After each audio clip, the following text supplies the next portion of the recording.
Hello, everyone. Titan. I'm hoping there isn't Everyone audio comes to problems Titan in the with a background in a minute. dream. Our moon is one of limitless wealth. There are ancient riches here for those with the strength to claim them.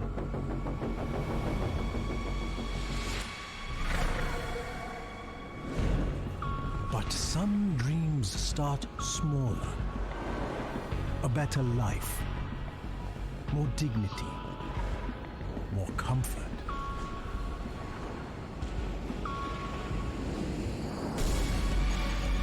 Today, Titan is a place where you can buy those dreams, where anyone can profit.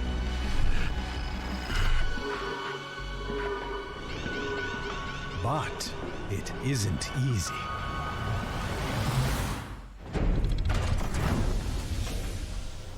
You have to prove yourself here. Those who settle here take that risk. And without their diligent labor, our power grid would fail. Pollution would overwhelm us.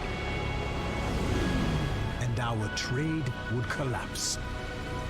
It's hard work, but on Titan, hard work isn't enough.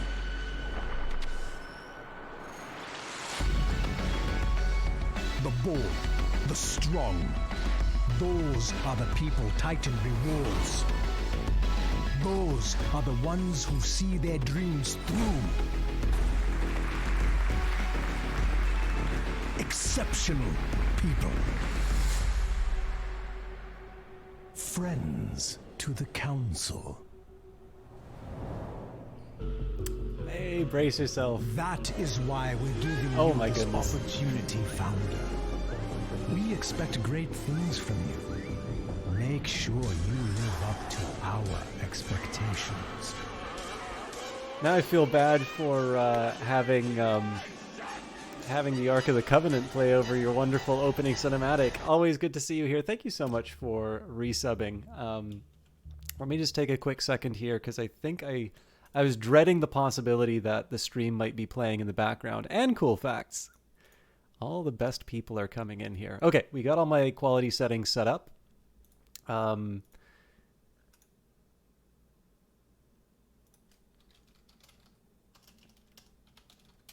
actually, okay, cool.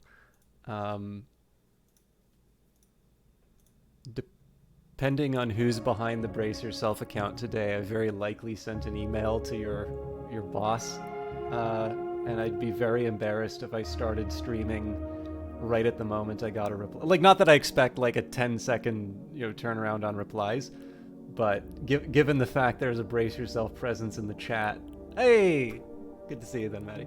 Yeah, I just sent Ryan I don't think Ryan uses the Brace Yourself account that much, but there's something related that I was emailing him about, and I did send a reply, but obviously it would be very embarrassing if there was a response waiting in my inbox that, and then I'm busy off playing, the games that you make.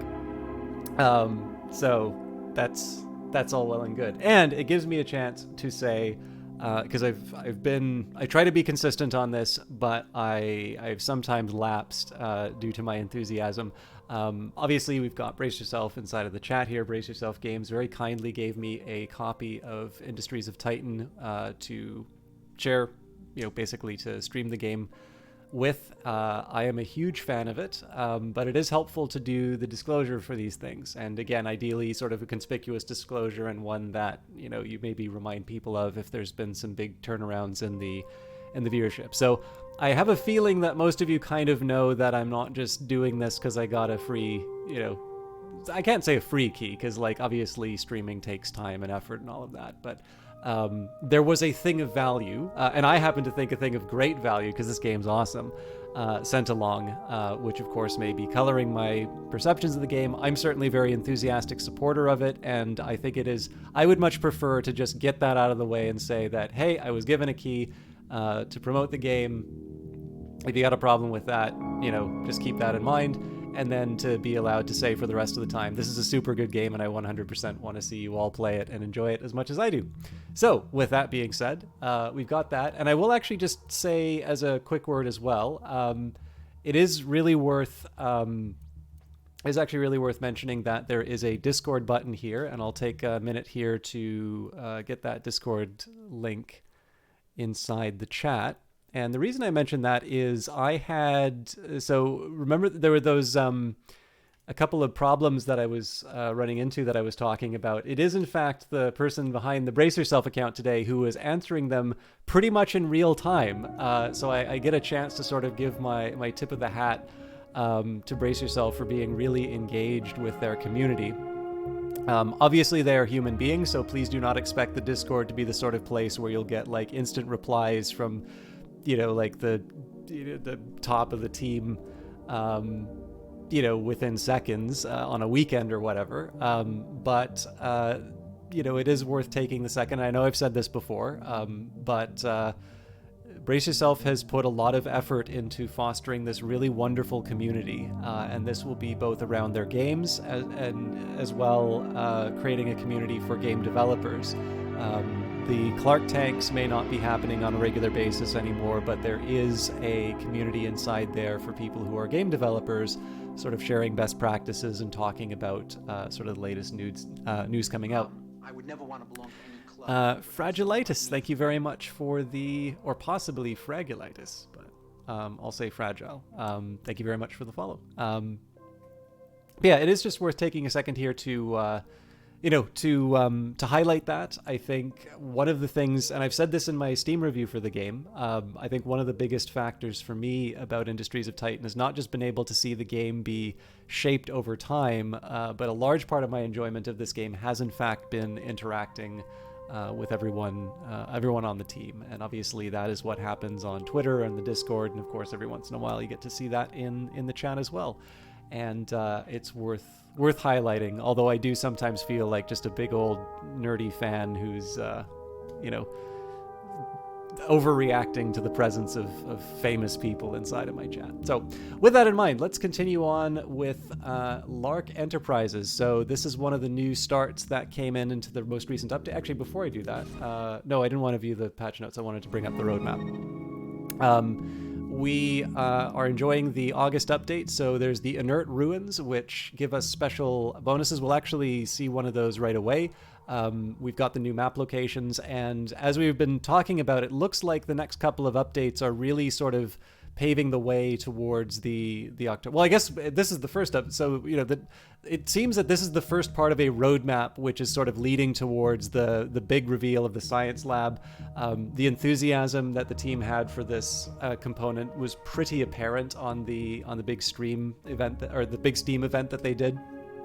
During all of the interviews, it seemed to be something that multiple people were talking about how excited they were to bring this in. So of course that enthusiasm is very infectious. I'm easily amused, and when people are excited about something that's coming into a game, it's very hard for me to not to become excited myself. But with that in mind, we have a little bit more going on with the ruins and some new maps in which to do things. So we are playing the Rugged Venture start. We are playing on the hard difficulty, and I've actually noticed that I'm struggling a little bit with the ships, but that's going to be a bit of what the focus of today's stream is going to be. Just trying to get myself into a spot where I don't feel as threatened by the rebels. So the big challenge right now is that it simply takes us too long to take out a rebel ship.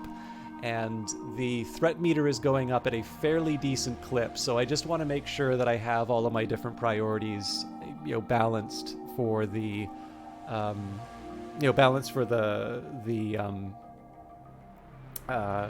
sorry, what am I trying to say here? I want to make sure that they are, like, they're balanced in a way that I can handle. I can handle not necessarily the next wave, but let's say like the next 4 or 5 waves, because I know that's one of the problems I ran into last time, where I got to a point where the rebel attacks were coming so frequently that I wasn't able to sort of repair everything, and then we sort of did this Hail Mary push into the enemy bases, but it just wasn't enough. We also did I remember at the end of last stream, we actually found the location for all of the bases, but I sort of messed that up. I don't remember where they all are now. So I think probably what I'm going to be focusing on for the next little while is getting the infrastructure in place to sort of start dealing with the trash. Clearly, we're generating too much waste. I need to start, putting down some roads. I think a lot of this development here was to clear all of that out. We've got a few workers who are clearing out some areas here. So this is going to be basically we're going to pave all of this.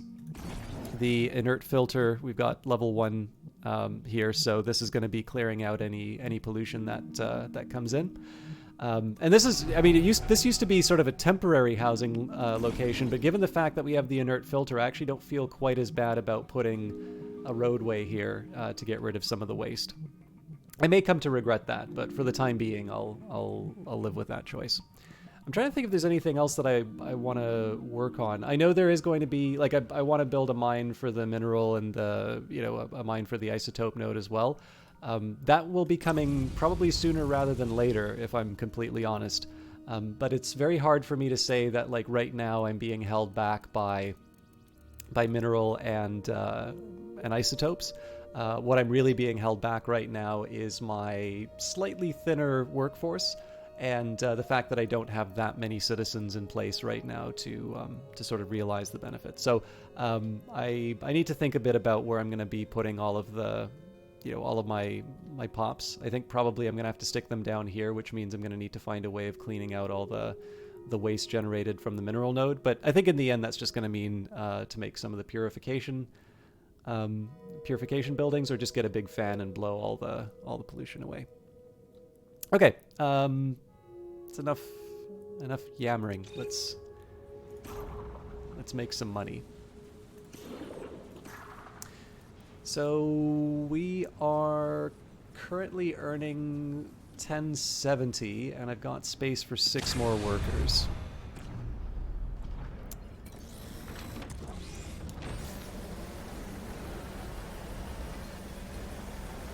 I'm also thinking I might want to convert this back to a proper scout ship. I'm not 100% sure. The drawback with this, how much pollution does the filter remove? Well, it depends on the level that you have, but they're pretty strong. I personally haven't built them as much because I tend to find like I'm able to just blow away the pollution well enough. But I know the last few patches they've sort of been shifting things around so that it's a little bit more advantageous to take advantage of the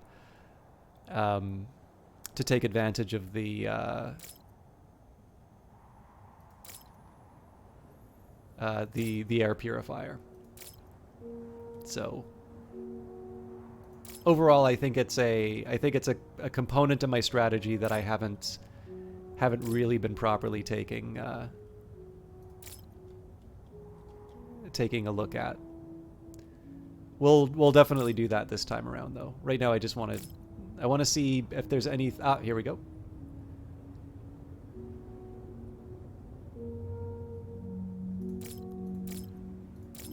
So I can probably take it on in a fight. I just don't want to get too close to the.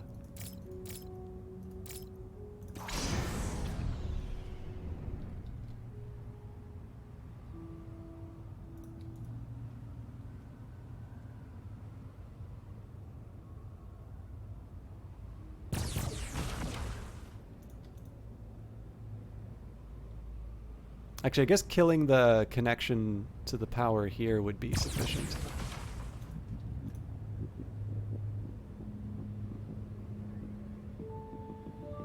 Oh, but then they have batteries, so that doesn't matter.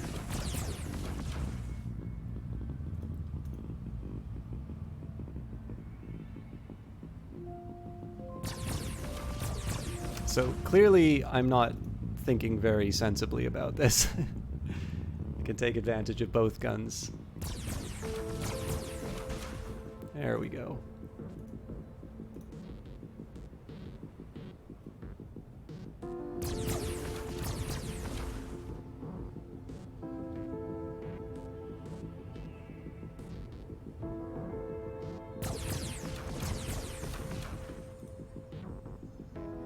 So if I can, I'd love to take out the individual workers on here. But this is the biggest problem I have with my Navy right now, is that the general health of the ships has been improved, and I think that's the right call, because it just generally lets you make, like, have the time to make more decisions. I messed that up. Oh. Ah! God, I'm bad at this. So basically, you're going to be able to make some more decisions, but you'll notice the amount of time that it's taking me to do this fight is pretty considerable. And so the drawback here is that this is time that I'm not going to be managing my other priorities. And I mean, in the end here, this is really just kind of a target of opportunity. So now part of this is just because I've got some relatively weak, weaponry here. So I can't complain too loudly with how this is all going to turn out. But I suppose with that in mind, like, what I'm kind of currently doing right now is maintaining. We're fairly evenly matched, and so if I want to avoid, essentially the trade-off that I'm experiencing right now is the attention that I'm spending micromanaging my fleet versus the attention that I'm spending towards sort of building up my ability to extract and sort of exploit resources. And there's no, like, there isn't an obvious argument for me to be saying that I should do one or the other. Like, obviously being able to minimize the cost, like right now, having credits is pretty important to me, and they're fairly scarce, so doing things that will mitigate the damage that I take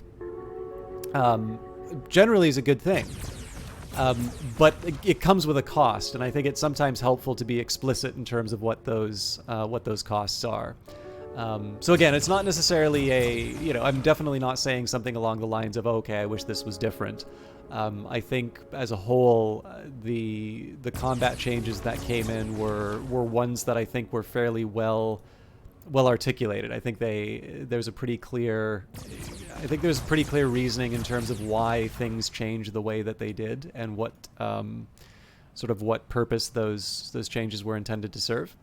But one consequence for it is on this little scouting mission here, I have an opportunity to take out a patrol ship, which I think is not bad.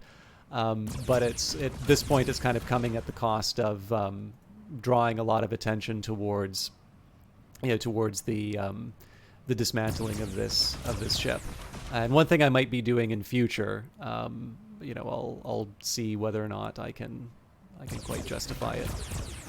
Yeah, I don't think that was the right choice on my part.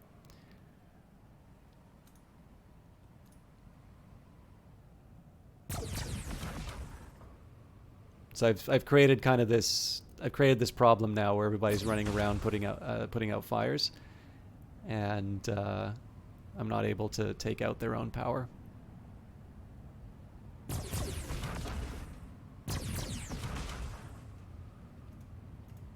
Anyway, we'll try and get back on track here. But yeah, so again, part of this is just a function of the way that I've built the ship. I hope this guy is going to heal.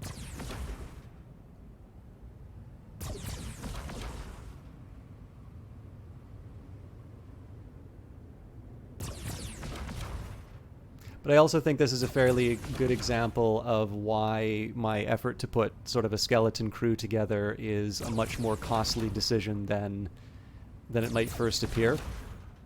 Because, of course, now we lost the initiative. I sort of messed up my ordering for things. Now I can make it so that I direct my my units towards other priorities reasonably quickly. But in this case here, I actually think it's better for me to, I think it's better that I kind of let the AI sort out its priorities. Right now, the ship is being run the way I sort of envisioned it, which is people running around, like one unit running around repairing things while the other two man the guns.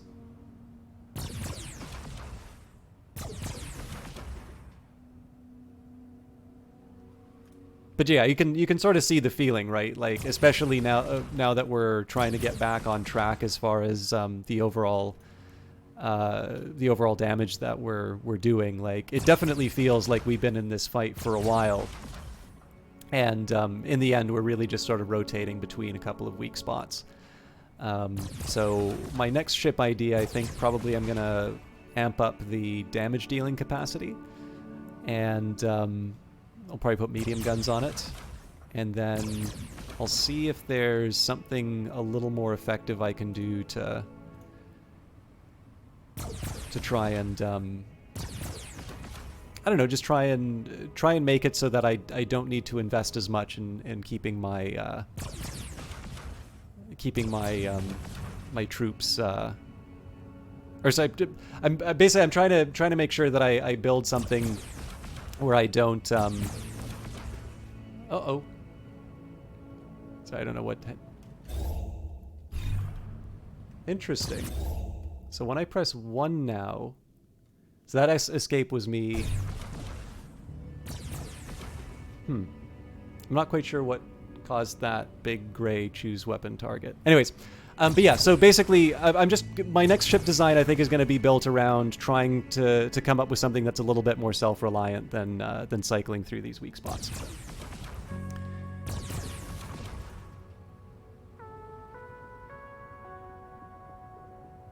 You can give an example if you wanted an example of where sort of my time being spent on the ship is having a cost. Right now, I've got a full isotope storage, so that's something in my enterprise that I'm neglecting, just to make sure that I maintain this this little rotation. And I also can't pick my T. I can't get my T if I'm jumping between targets.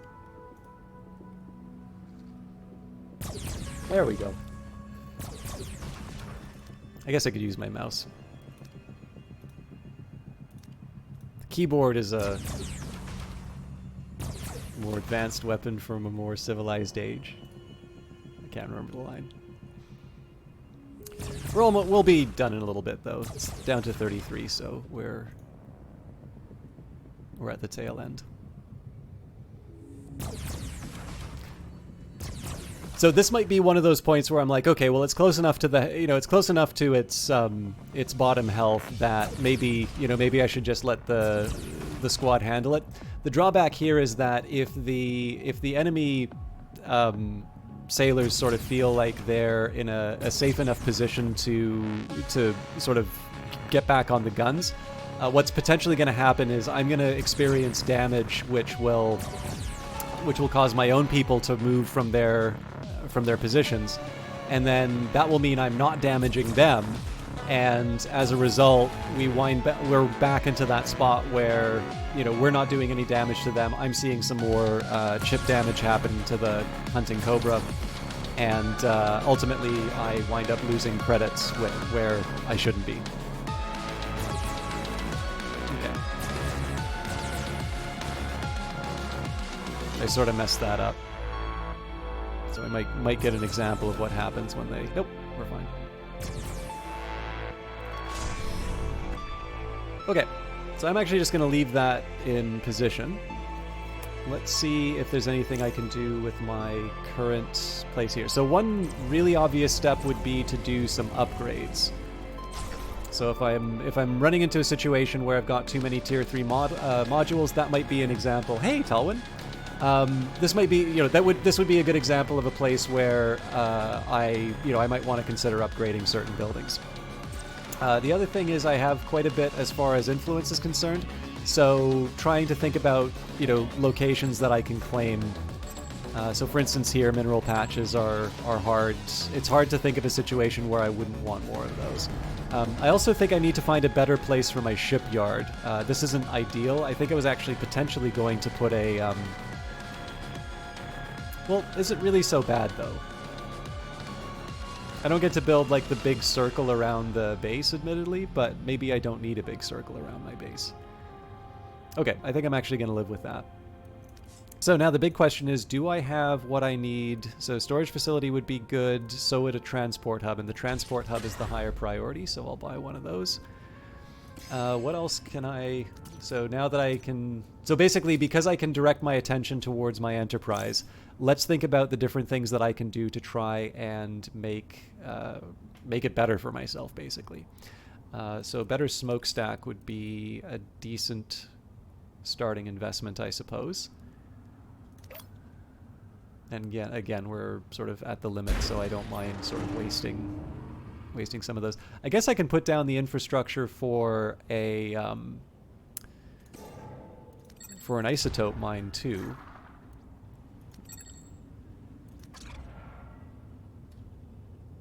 Full-time job means no late, early awake time, but an afternoon nap of 3 hours means your sleep is sufficiently messed up to catch a stream. Well, I appreciate you hanging out, Talwin. So one super nice thing about working from home for me is the option to have a nap at lunch, if I need. And I've definitely taken advantage of it. I have, unfortunately, and I hate to admit this, I have missed one meeting because I slept through my alarm. From such a nap, so it is a double-edged sword. Fortunately, though, I am the kind of I am really one of these people who tries to avoid being dishonest wherever I can. So I 100% came clean with my manager on that, and they took it in stride. They were pretty much you know. Yeah, you didn't miss anything. Like, don't feel bad about it. But still, like, there's a definitely a work ethic thing about that. Like, clearly you do not want to say I'm not doing work because I am sleeping. But I don't know. I guess it's like if you're going out for coffee for work one day. You happen to mess up. Oh, wow. I thought I had a lot more mineral resources than I really did. I don't actually need this mine right now, so let's just leave that be. Okay, let's think about how we can get some more employees in place, and then I think I also need to think about where the work sites and population, or where all the offices and such are going to go. There's really no good spots for them because there's going to be pollution from the mineral node. There's going to be pollution from the isotope node. The spaceport makes too much noise. The council hall is nearby and sinister. And then I have to defend everything, but that's a whole other question. I think probably the least horrible of the options would be somewhere here. Because, yes, I'll be building a mine. Yes, actually, now that I think of it, a better spot for the mine...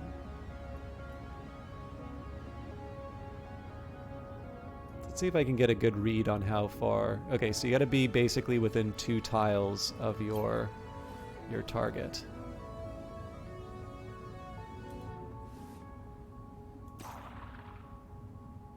So in theory... If I put a mine down here, I'd be able to mine... I'd probably actually only be able to mine this. Actually, you know what? There's no reason for me not to just stick it in the middle here and use it to get everything. Because I'll just dismantle this mine when all is said and done.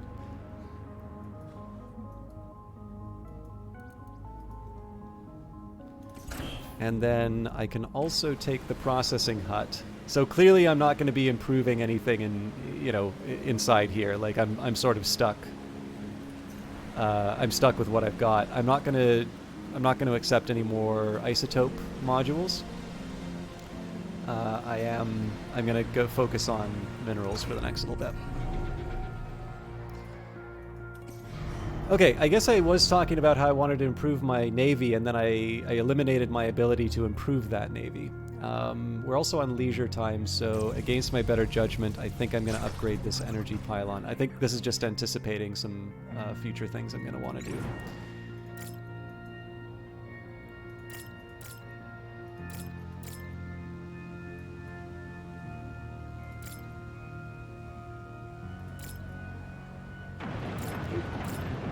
Okay, well, they've got a level 3 turret already. Good to know.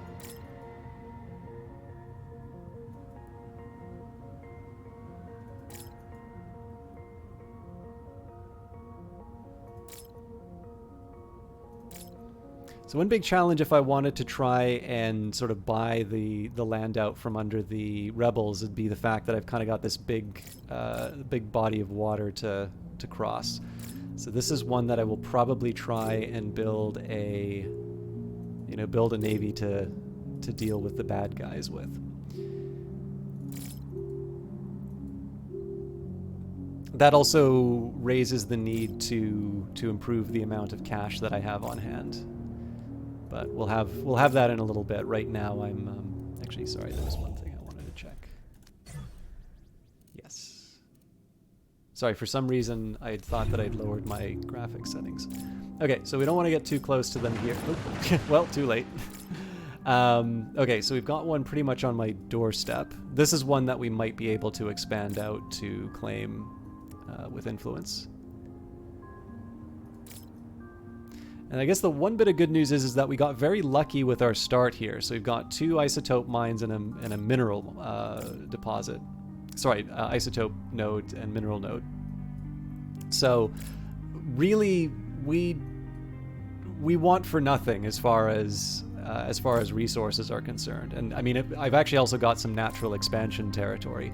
Again, I'm going to try something a little more risky on this front, in the sense that I'm going to try and avoid building defensive turrets, and that is as much just sort of a, that's just my effort to try and improve my skills, as much as it is any statement on the the overall quality of building. Okay, this is one that I might also be able to use influence on.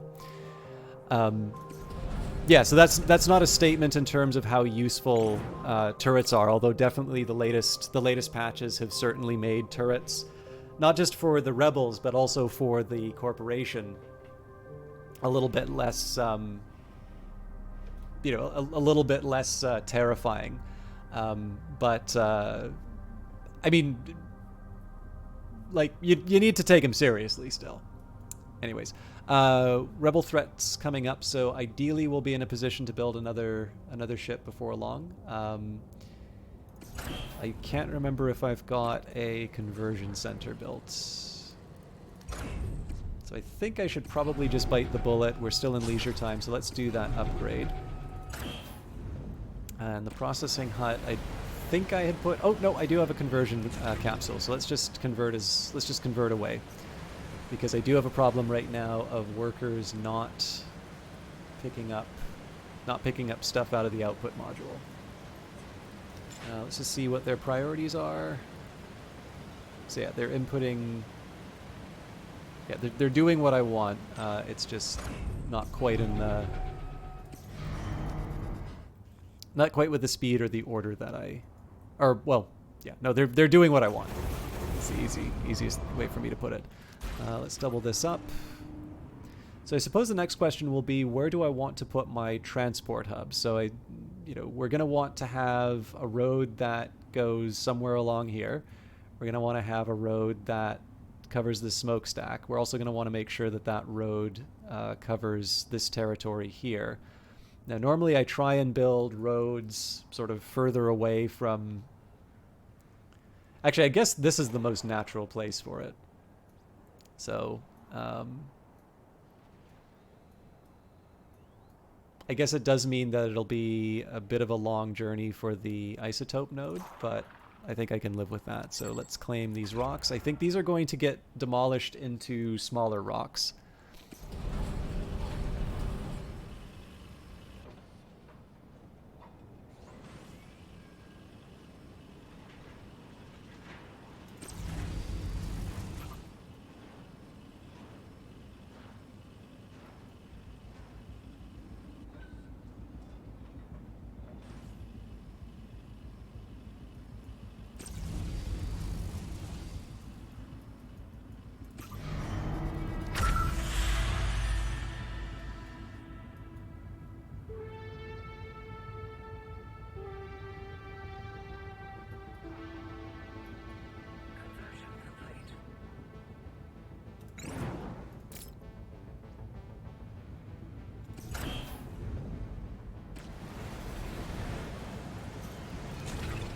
I will build my big super factories when I can. Just obviously with all the waste here, that's not going to be happening anytime soon.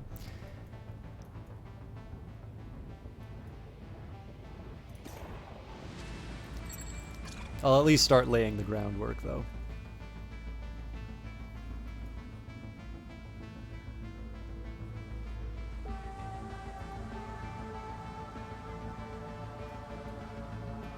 I do, however, want to get the transport hub up and running, because the transport hub is going to be the thing that keeps me, or that you know, gives me the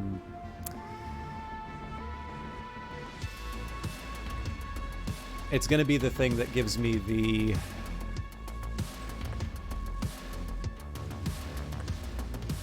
sorry. It's going to let me take the trash to the smokestack. And actually, one thing I might try, so this placement doesn't quite do the trick, but one thing I might try doing this time around is starting to put some fans, like, right in front of, like, you know, so a fan right in front of the smokestack, a fan, like, in front of the mine.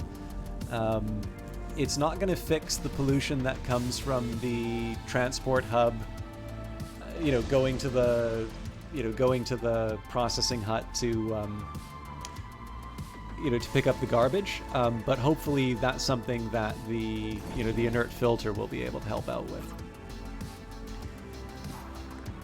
So we'll dismantle at least these rocks. Okay, so these rocks, then we'll need a place for the roads to go.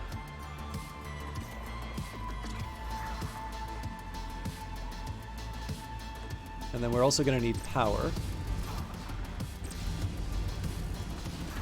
Okay, so we're dismantling it all.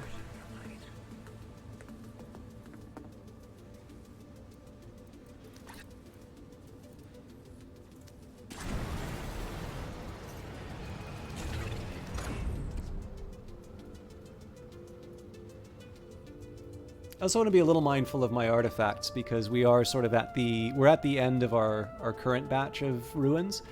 There is an interesting question that you might want to ask about this particular map, which is, does it make a whole lot of sense to build additional headquarters? Here's how I'm thinking about this right now. So if I don't want, you know, so one approach that I can take definitely is to go to the nearby rebel encampments and take them over with influence. Now, the most likely candidate for that would be this whole area over here. And the reason I say that is because there's a bunch of ruins for me to take in these areas, which means that this will give me access to additional resources. One approach I would probably not want to take would be to try and take over rebel territory on this side of the map, because I'm not getting any, you know, I'm not really getting any additional sorry. Saw a Twitter message which I thought was a DM, but it was just somebody liking my infinite cleverness, which is the only reason why one plays that MMO. But yeah, anyway, so I don't necessarily want to put a headquarters down here, because, like, what do I really get from it? All that I'm really doing is building a bridge towards other, you know, future conquests. On the other hand, here, building a headquarters, you know, I suppose in the worst case scenario, it's negating some of the effects of the spaceport. More importantly, it's getting me access to some resources that I need. So I'll get access to some ruins. I might be able to build a... so it's actually going to be a tight fit for the fuel turbine.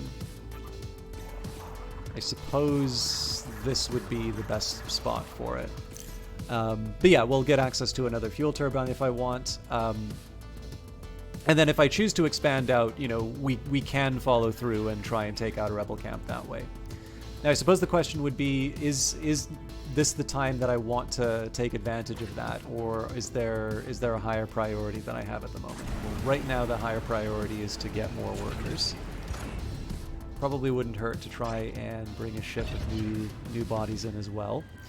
So a command center is going to cost me 200 minerals and 8 energy. Well, I definitely have the energy. And I think wherever I put it, I'm probably going to be able to get the the fuel turbine down. So we'll build it here. Let's just take a second and go to photo mode. I'm curious if yes, okay, so the overall effect, well, that's interesting. Why is it drifting up like this? If I push W, will that fix it? Did I put my... Oh, that's interesting. So the gamepad will... Okay, so if I unplug my gamepad, will that... Huh. Curious. Okay, I did not know that if you have a gamepad connected, you can actually direct photo mode using one of your Joy-Cons. It'd be great if I could use the right one to move it around. But I also know you don't have quite the same amount of freedom with that camera. What I really wanted to see in photo mode, though, was just whether or not I could, whether or not the sort of environmental effects were in place. So.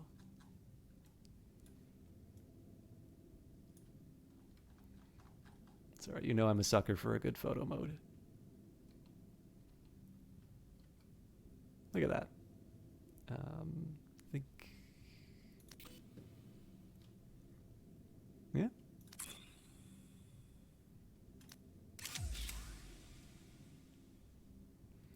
If you ever said to yourself, oh, I wish I could take good photographs, well, what you need to do is you need to find a game like this, which has an incredible art team behind it, and then you just make sure you follow the rule of thirds, and basically, you can give everyone the illusion that you're a decent photographer, taking advantage of all of their hard work.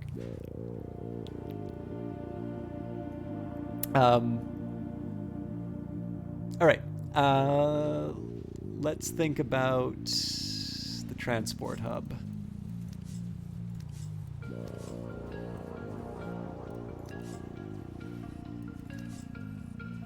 That's 200 minerals.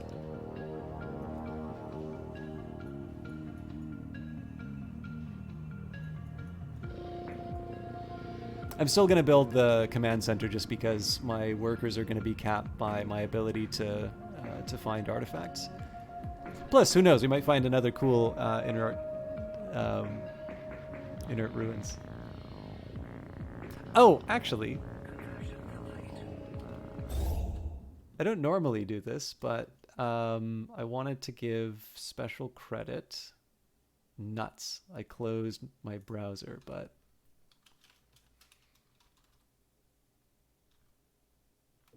Actually, I should probably...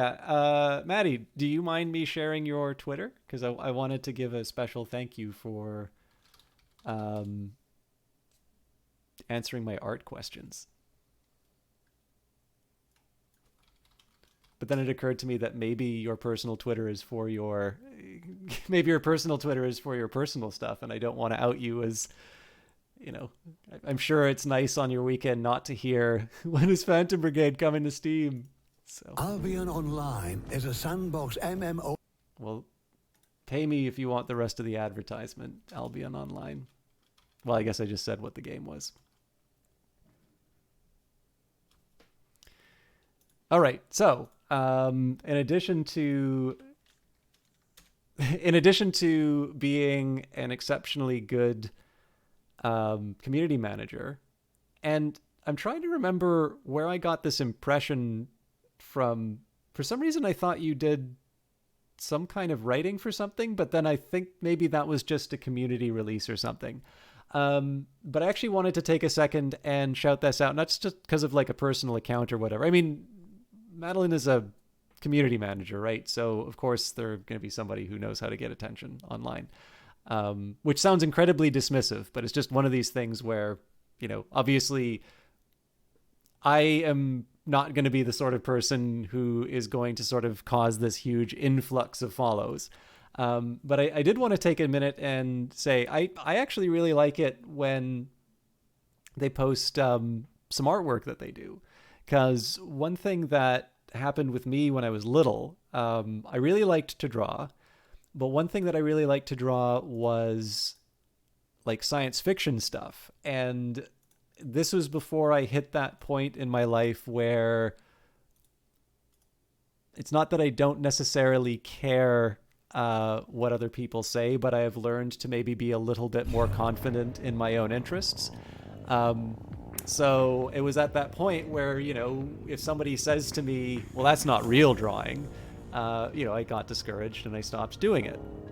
And a few weeks ago, I sort of decided to say, well, you know, I have a finite period of time in the world, and I liked drawing, and I wish that I had pursued it, because if I had continued to practice, I would have gotten better.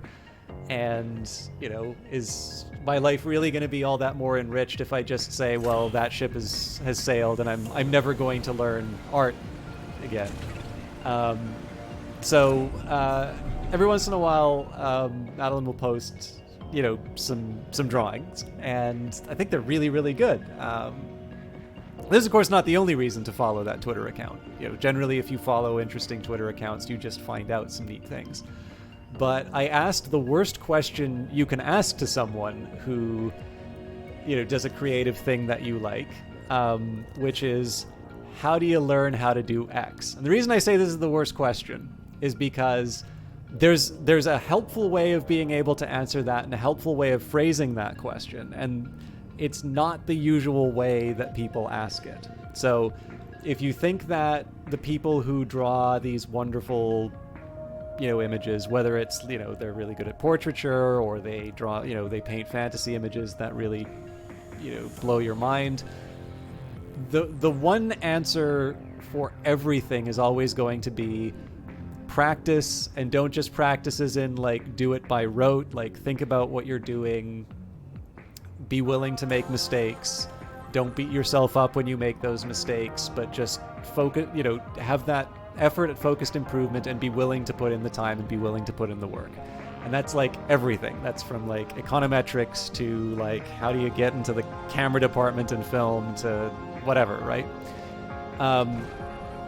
But with that in mind, then there's the other form where it's like acknowledging that the burden is on, you know, on me to do, you know, to put in the work and make the effort. You know, what have you found useful to kind of build up these things? So I asked the question, right? It's like, how do you get good at drawing with that in mind? And I got some really wonderful resources. So again, it's just one of these nice things where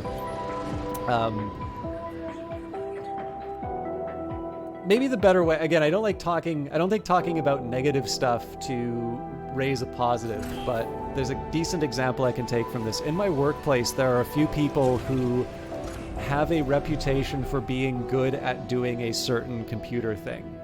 And what I've noticed is that when they are asked questions, they do have this very strong tendency to want to protect what they perceive to be their edge. And so what that translates into is this sort of almost hoarding of information. They might give answers that sort of continue to like they're designed to kind of keep that reputation for knowing how to do this difficult or complicated thing. But it's not necessarily something that is built to like it's phrased in such a way that the person's going to keep coming back. You know, you're creating that dependence. So I've learned to be able to appreciate it when, you know, somebody who doesn't necessarily get any benefit from me having an answer or being able, basically, there's no benefit to answering my like, how did you get good at drawing questions? But it's obviously something that means a bit to me. It's something enough that I want to put the practice into. My drawings, by the way, are hilariously bad. I'm having the time of my life doing them. Like, that's the really important thing, is to, for me at least right now, is to disentangle the idea of technical competence from getting satisfaction from drawing. I'm getting satisfaction from drawing because I'm able to put silly ideas onto paper, and there is something rewarding in being able to do that. And I obviously would very much like, you know, this is why I asked the question. I will gladly send you some of them. They are amazingly inept. I'll do it at the end of the stream. But yeah, no. Anyway, I'm making a meal out of this. But like I said, over time I have learned to really appreciate it when people who don't necessarily have anything to gain from answering my questions do so anyway. I think that really speaks to a certain character, and it's something that I, having been the recipient of it far more times than I would really want to admit. It's something that I also want to try and do for myself on the the limited number of things in which I can reasonably say that I know something that people would like to to do on this. But in addition to just the fact that Madeline was really nice in answering my questions, this is one nice little feature of their Twitter account that I really appreciate. Is there's every once in a while I get a chance to see some art, and I'm like, that's really neat, and it was good enough, and it's consistently good enough that I feel motivated to to ask the question. So. Actually, the Eyes of Sin is another person who's been really encouraging. So the Eyes of Sin has seen my my hilariously inept drawings, and they've also been very, very encouraging. More encouraging than I deserve, actually. Like, I'm under no illusions as to the problems, but they've actually been really nice in terms of pointing out. It's like, actually, this thing that this shows that this thing, and I don't know if you appreciate it, but this is actually really hard to do. So I'm like, oh, okay, well, if I need to boost my ego a little bit, I can point to that one like little thing that I apparently did right. But like I said, the key of it has been to avoid the idea that the only satisfaction you can get from it is to quote unquote be good, because then that just raises the question, like, what's the point in pursuing it? If the only satisfaction you're going to get is from, I don't know, like people on social media telling you how good you are at doing something, like, obviously look for something that you're already good at. If on the other hand is, for me, it's to just reconnect with something that I let myself get discouraged by for really no reason other than the fact that apparently science fiction stuff wasn't a cool idea.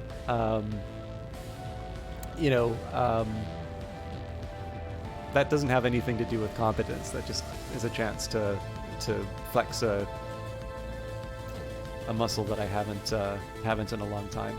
It's actually why I did photography for so long. It's like you don't need to create things for photography. It's all in front of you.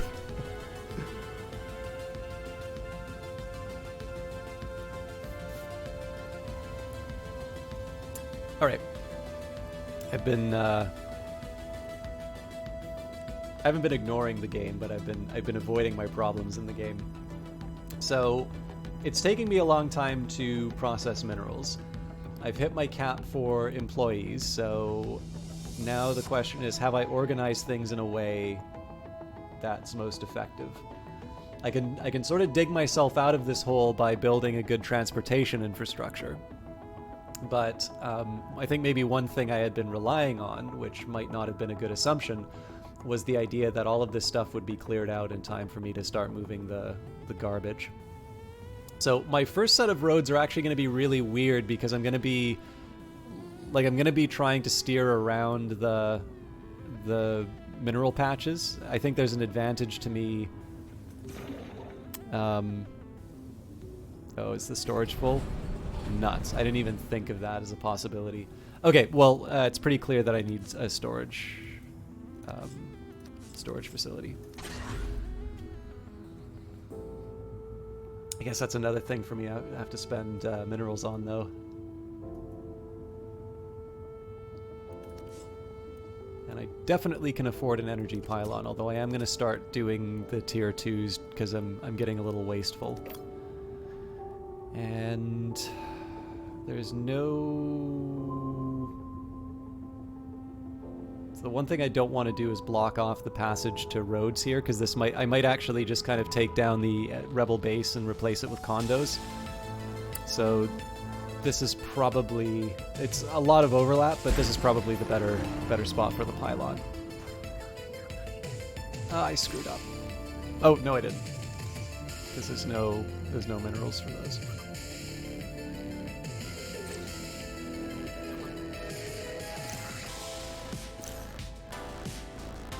Okay, so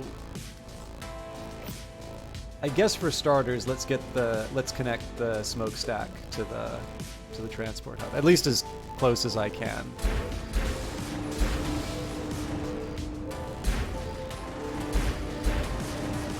All right. Almost had it.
Trying to think of some future plans once everything goes down. So it's very hard for me to say that I currently need to access any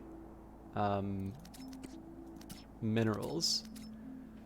I think it's also reasonable to say I don't need that much in terms of isotopes at the moment, but I think that's going to change very quickly.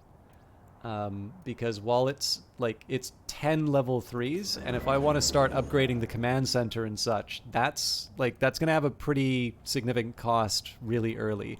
Although I think the answer to that really is just allow the refining of isotopes again. I think I'm okay to upgrade it, at least one. The rest I'll think about.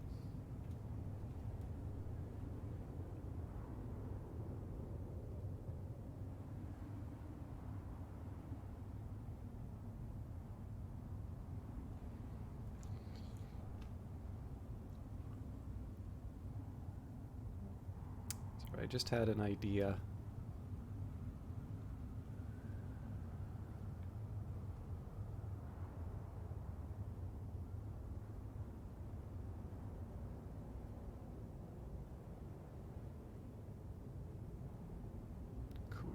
Okay.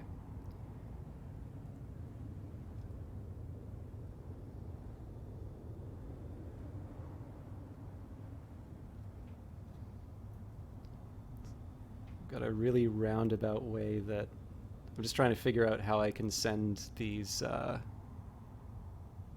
images in Procreate.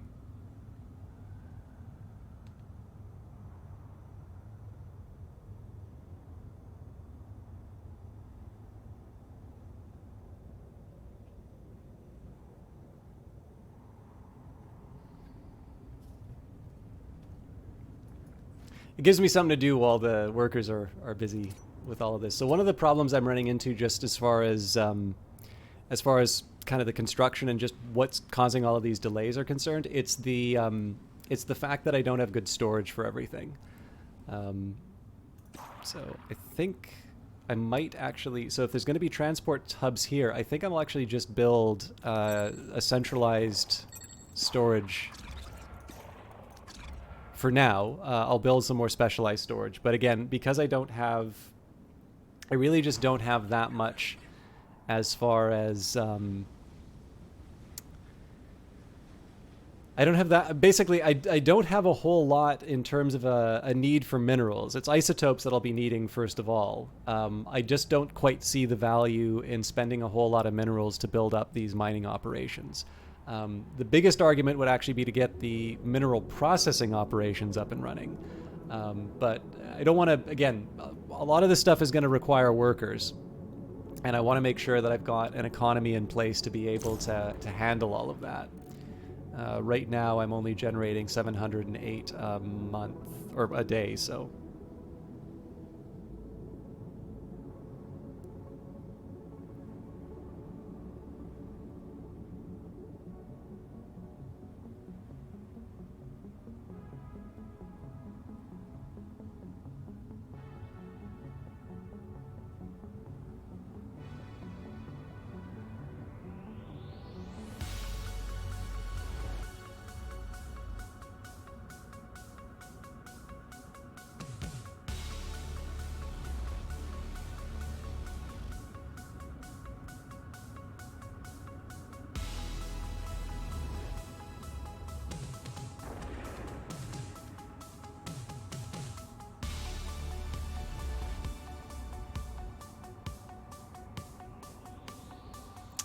silence.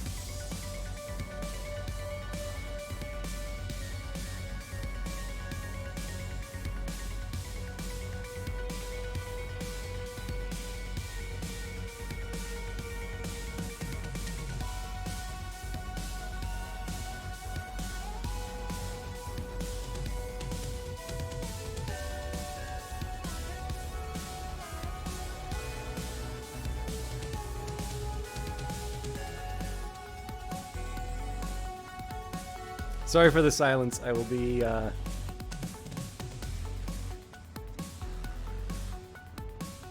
will be 100% fully engaged in like a few seconds. I'll just say this is this lovely point where I'm watching all the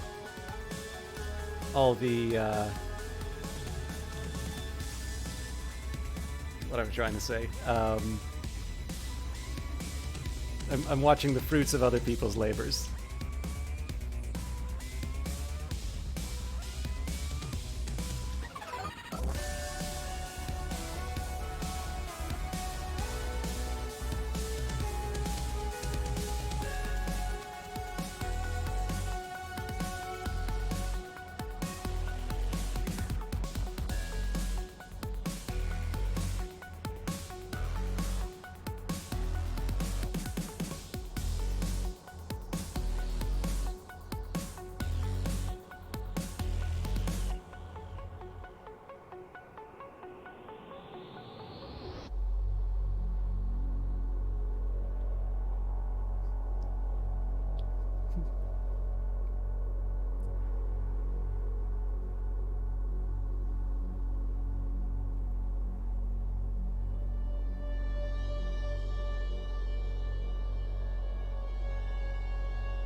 Okay, I may have just sent my collected works to someone.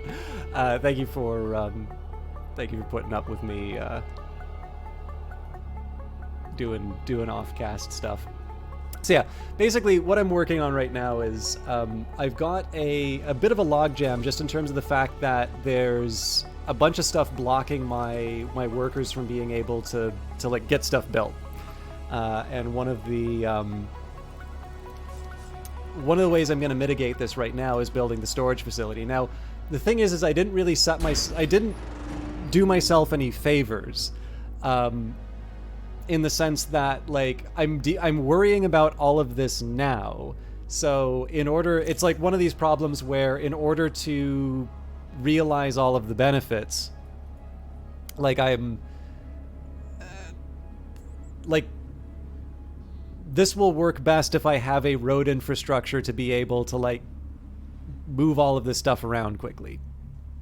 Well, the way that I'm going to be able to like take advantage of the road network, the fastest way that I'm going to be able to move all the stuff that I need is to actually have it all linked up to a road network. Well, the road network doesn't get built because, I need to build storage facilities and such. So for that reason, I'm going to make the storage facility a priority, because if nothing else, I've just got bodies like manually carrying stuff over. Also, I'm wasting influence at the moment, which is the worst sin in my book.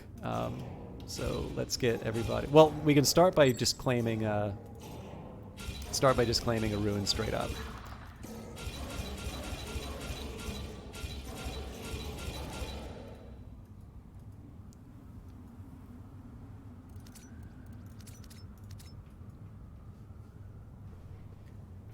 Also, I'm sorry to be so curt in my Maddie, sorry to be so curt in my reply on Discord. I wanted to make sure I sent those off before I lost my nerve. I'm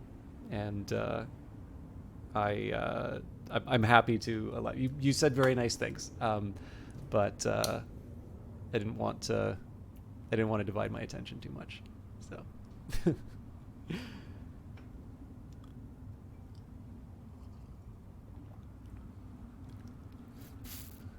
Yeah, well, like, this is the thing, right? If I'm clearly I'm not going to put them on Twitter or anything like that. But the thing is that if I'm just going to sit here and say, it's not about being good, and then So I was like, oh, I'd love to see them. If I then turn around and I'm like, oh, it's not ready, you know, they're not good yet. It's like, well, how credible am I really being about, trying to just like make sure that I'm taking the time to do the work. So, yeah, there is, I think, some virtue in just being able to let people see you at your worst. Oh, wonderful. Actually, one of the things, like, so the other problem is that I tend to get, okay, so this is, I'm sorry for those of you who, okay, so if any of you have like specific questions about Industries of Titan that you want to have answered, I'm 100% happy to do that right away. I am right now letting my workers do the stuff that I've told them to do, and that's going to take some time. And instead of just moving up to the fastest speed and letting that happen, I'm just going to let this happen in its own time, and I'll start making some adjustments as I go by. But this also means that I'm going to talk about my favorite subject for a little while, which is me. So for whatever reason, I am, and I don't think this is unique to me, but I definitely notice a strong tendency to get inspired by, and like when I say get inspired would be like get motivated enough to want to produce something in that form by arguably the best at what they do. So what I mean by that, when I wanted to get into film, I can very clearly say the filmmaker that did that was Stanley Kubrick, and still my all-time favorite director. If I was forced to say a second one, it would probably be Charlie Chaplin. And I know whenever I mention Charlie Chaplin, usually the answer is, oh, I prefer Buster Keaton. I also really like Buster Keaton too. I don't think the existence of Buster Keaton negates the enjoyment of Charlie Chaplin. But Stanley Kubrick exists, and as a result, I would say that is, I can draw a very clear line between liking movies to wanting to make movies, and it was very much Stanley Kubrick that marked that shift. When I knew I specifically wanted to work in camera, is Conrad Hall was the... Now, I mean, again, I definitely have some cinematographers that I'm very fond of. Like Jeff Cronenweth. Sorry, I keep getting Jeff and Jordan Cronenweth mixed up, but the one who did Alien, or sorry, not Alien. Sorry, I think it's Jordan is the senior.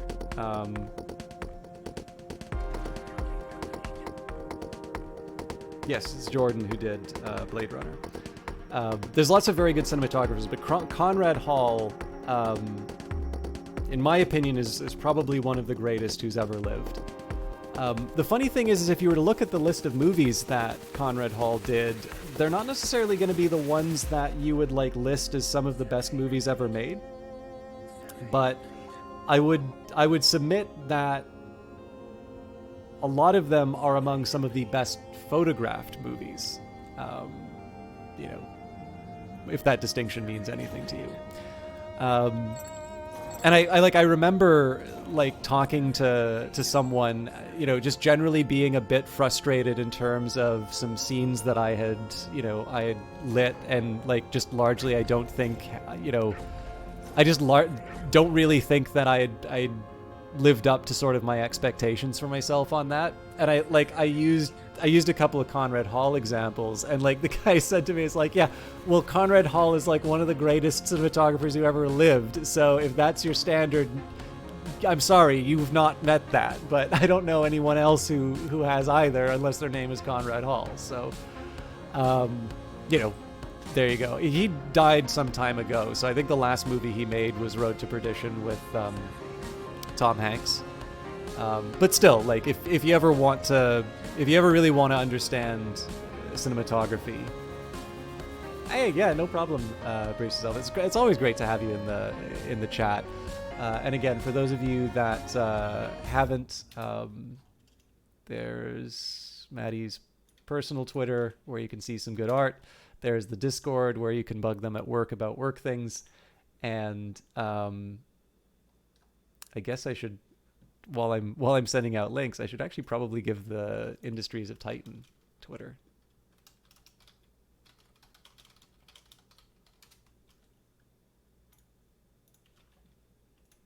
There you go. All the... What in heaven's name did Google put on the end of that? That's the proper Twitter account. Anyways. But yeah, the drawing stuff came out of the fact that at the National Gallery in Ottawa right now, there is a Rembrandt exhibit, and I was utterly fascinated by the etchings. I actually think etching, like, it's really neat to... There's a wonderful collection of etchings in the National Gallery, and it's really interesting to just sort of see the progress of technology and what that did to art. So... No, I'm not going to become Rembrandt. I'm not even going to remotely approach Rembrandt. But that was definitely a pretty clear marker of saying, is like, well, I have a feeling I'm going to understand this stuff that I just saw a lot better if I take the time to, you know, confront some of the problems that they did. By the way, one of the things I really liked about the Rembrandt exhibit was to see there is an etching he did of Saint Jerome with a lion in it, and it is so obvious that Rembrandt had never seen a lion in his life when he drew that. It looks like a slightly annoyed house cat. I mean, again, it's still a really, like, well done. It's a really well done artwork, but like the lion in it is not a lion. Anyways, yeah. So that was just a very inflated, anecdote about how I do seem to have a very strong tendency to basically be attracted to certain subjects by, you know, arguably the best in a given field, and obviously there's two reactions to that, right? Is you can despair that you are not sort of a once in a generation level genius at the thing that you do, or alternatively you take it for what it is, you enjoy it, and you enhance your own enjoyment of something that you think is beautiful and interesting. By being able to participate in it in your own small way. So, but really, this was just an extended way of saying thank you to Maddie, who's obviously gone now, for helping me out with some artistic inspiration.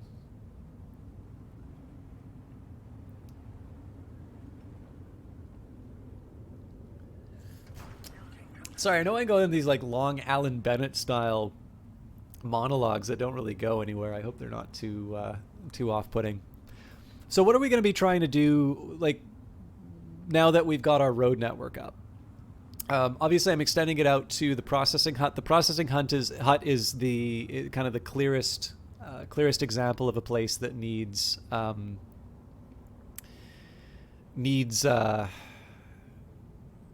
like direct access to the smokestack. And what that's going to do is that's going to free up a bunch of resources. Or basically, it's going to free up a lot of space to be able to get the processing done. Now, one thing I would love to do is build up another storage facility just to sort of expand my storage capabilities. The thing is right now is that I've got, like, we've used up about a quarter of it already. But I also, like, this is sort of the overflow right now. I could also build more overflow inside of HQ. What I really want to be focusing on right now is building a second ship, and ideally, a ship that's more of a rebel killer. So I'm facing a little bit of a trade-off right now. I do need to make sure that I want to hold back long enough that I can select a ship that's a bit better. Right, so I want to have a large number of minerals and be able to buy a hull that's, decently priced. And I mean, there's a bit of a game of chicken that I'm playing with this, right? Because in one sense I could say, well, you know, I gotta be a little careful. Like, I gotta keep some money in the bank to repair everything. You know, I don't quite see what the rate is for Rebel. I suspect we'll probably be able to do more than one day. But you know, again, I also want to make sure that in addition to stockpiling credits and minerals, the other resource I need to think about is time. And it's not just there's obviously the time in terms of the Rebel threat meter filling up, but also the time that it's going to take me to start building the frame, build the resources inside of build all the modules inside of the ship. You know, just all of this stuff is, it's hard to predict because I haven't been looking at specifically the rate at which I'm generating threat. And in the end, there's some pretty hard lines in terms of when I'm going to be able to get some better ships. So, for instance, it's going to take 2,000 credits to be able to... actually, you know what? We're currently in a work cycle, so I'm going to short circuit things a little bit. So we'll use my 5 credits here. So I got 2.6k right now.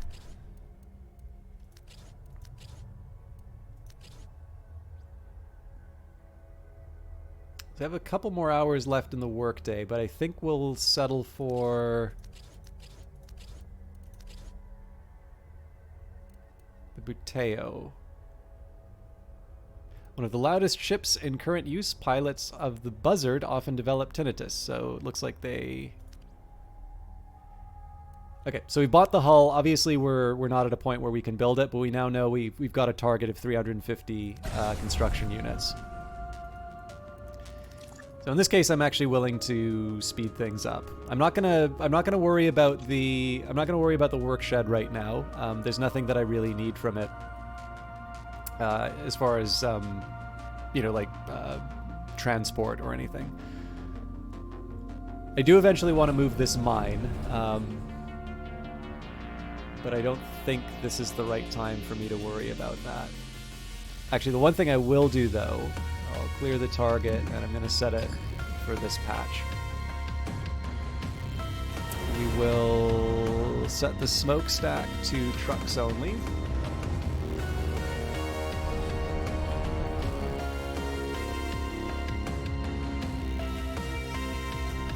And we're probably not going to make payroll, so let's buy some trucks.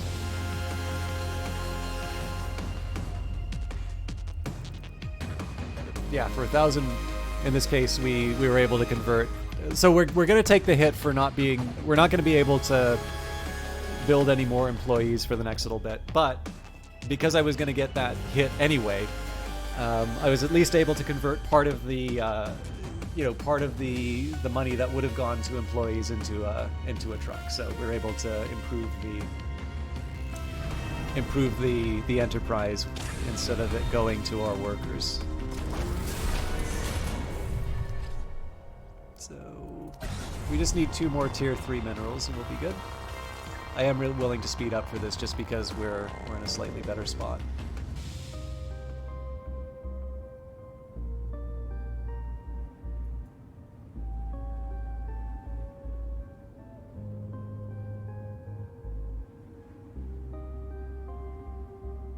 Should also see how we're doing for tier... Yeah, so we're doing fine for tier 1. We're not going to actually need to build this mineral node for a while.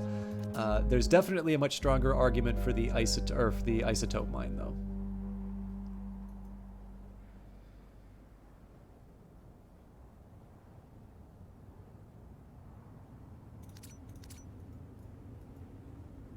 Even then, I mean, there's these ruins that I can convert into isotopes. Okay, so we're at 375 for minerals, 77% for the rebel threat, so we should be in decent shape. I also need to worry about a layout for the Bueto, or I guess Buteo? I guess it's Buteo.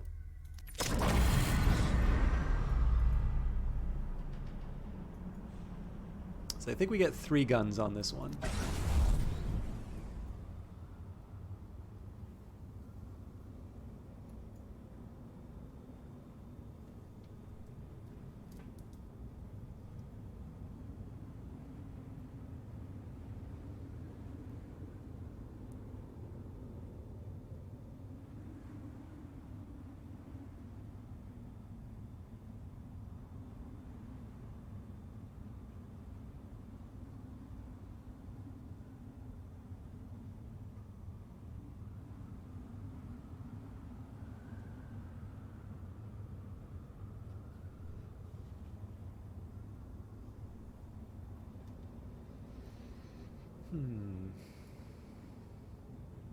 So I think probably I still want to. I'm gonna hold on. I'm gonna hold on to mineral. Improving my mineral resources for the time being. So here's the overall strategy for the next few turns. So we're building towards defending against the next rebel attack. Right now, the sort of next steps in terms of building out the enterprise are going to be as follows. So I think it's reasonable to say that I'm pretty resource rich. My ability to act on those resources is considerably more limited. I'm also wondering if I need...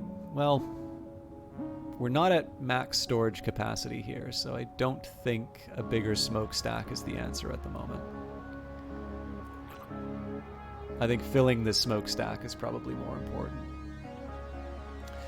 So one thing I would like to do is get a proper mineral processing factory in place. In fact, I can use my influence to do that right now.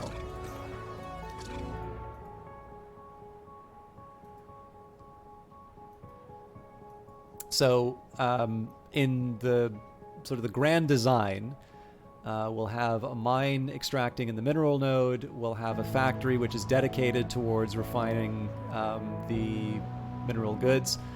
Perhaps not coincidentally, it'll line up well with whatever road network I have in mind. And then we could put a storage facility here if I felt the need. And then we still have all of this space if I want to build a road network out here. So I'm not actually going to build the mine component because, again, we're currently sitting on 197 tier 1 minerals. That's something that we're going to be able to turn into, into resources later. Let me just take a quick look here. All right, so I guess the time has come for me to think about how I'm going to lay out this ship. I'm actually going to pause for it. So I'll talk about sort of the city building level, what the strategy is here. So the expansion, the mine for the mineral node is going to be the last thing that I build. But right now I want to build myself to a point where I'm able to generate lots of tier 3 minerals as quickly as I can.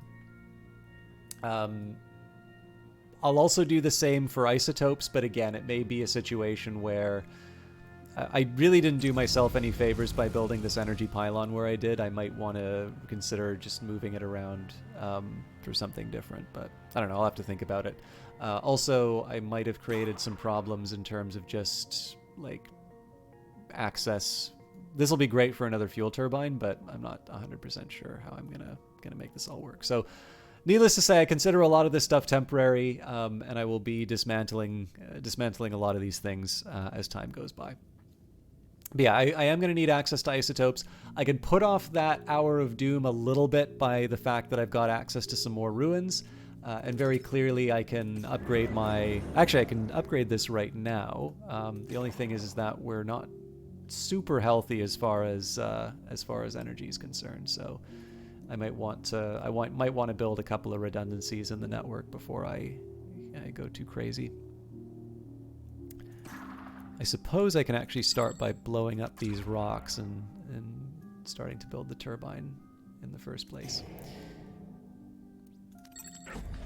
But yeah, the main effort in terms of expansion is actually going to be up here, One, it's going to be so that I can build some offices and homes.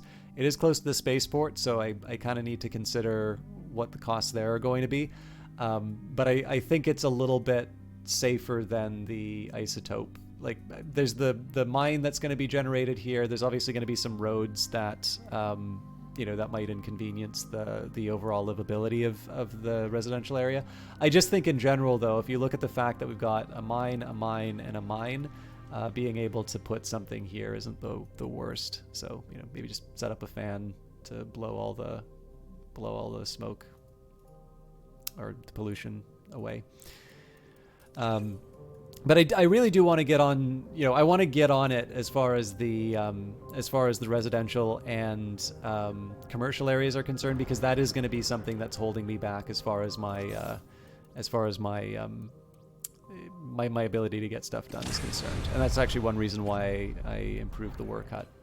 Okay, so let's build this thing. It's the Fated Tethys, and I think what I'm going to do here is take a second and write out some of my constraints and my needs as far as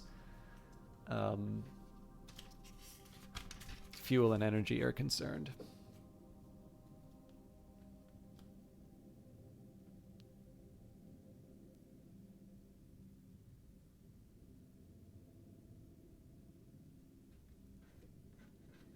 I'm just setting up sort of some artificial light. Okay, so I've got 3 weapons. And there isn't even a strong reason why I want to do this. I just, at this moment here. So there's one way you can think about this, which would be the... so what are some of the measures that you can do in terms of the overall effectiveness of a weapon? Well, you could divide by energy cost, right? Damage in terms of... and I mean, again, you could say like how many tiles you hit or, whatever. But in this case, it's one tile. Sorry, it's 2 tiles per energy. This one 2 tiles per energy and 6 tile. Yeah, so in all of these cases, it's 2 tiles per energy. Then you could take a look at recharge times. And so I guess in this case here, you've got the 6, so 2 out of 5, so 2 tiles every 5 seconds. This one would be, so 1 tile every 3 seconds, and then you'd need to like do the divisions and all of that.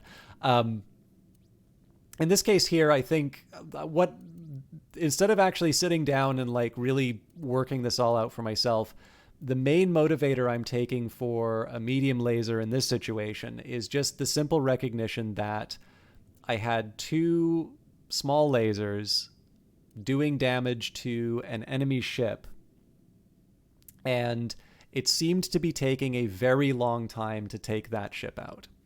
So by going from 2 to 4, it seems to me I should be cutting the time it takes to destroy a ship in half. Well, not exactly, because it also takes longer, so it's 3 seconds longer to fire.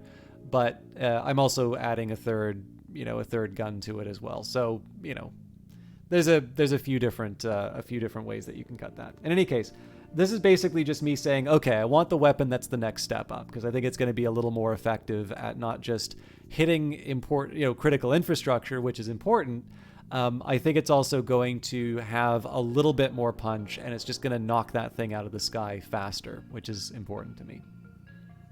So we're starting with that. So there's going to be 3 medium lasers, which means I'm going to need 6 energy. It also means that I'm going to need 3 crew to properly use them. So with that in mind, I automatically sign myself up to 1 life support.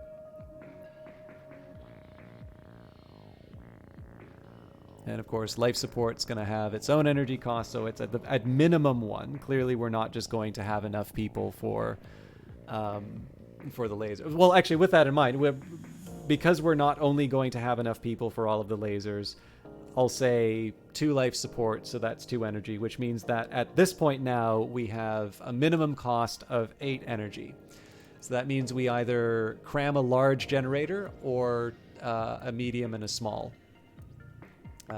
This might actually be a case. So I am partial to having like one big solution to most problems. this is one case where I might actually see some benefit to putting a medium and a small in. And this is because they got rid of the requirement for a crew member to have to use the generator. So it may be the case that spreading it out and using multiple using like smaller groups might do the trick here. It'll definitely help as far as the space is concerned. There's lots of little smaller places that I can stick these things. So, something... Oh, nope, not quite there. I don't know, where's a good spot for me to stick this?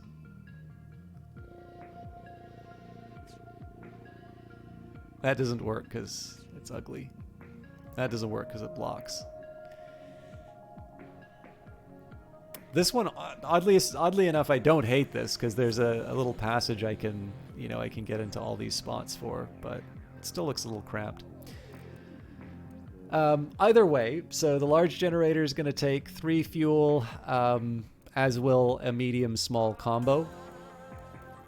So it's clear that at a minimum I need to generate 3 fuel and very likely generate more. Now, I do have an example here of the Hunting Cobra, which is currently using a small fuel fabricator. So the small fuel fabricator is currently generating 5 under ideal circumstances. So in this case, I do not need a large. I just need to make sure I have enough fuel storage so that if circumstances emerge where I need a little bit more, we can move to the places that we require. Okay, so I'll put a question mark beside power, 1 small fuel fab. Now, if I'm going to put 2... So here's the thing about the life support. I can put 2 life support down, that's fine. The question is, do I actually need 6 crew members? In this case, I'm going to say yes, because there's something sort of nice about having some extra bodies to get some of the other work done. But with that in mind, I guess that means I need to add the medical pod, and all of a sudden, generating 9 energy is covering my costs, but it's not generating a surplus. And ideally, I'm going to have like a 1 unit surplus to keep things going. So I suppose that either means I need to build 2 mediums or a medium and 2 smalls.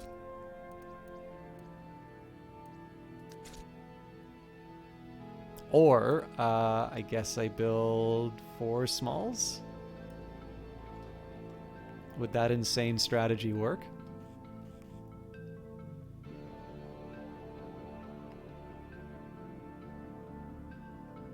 Okay, I'm not committing to this, but I'm actually a little curious because, of course, the big penalty for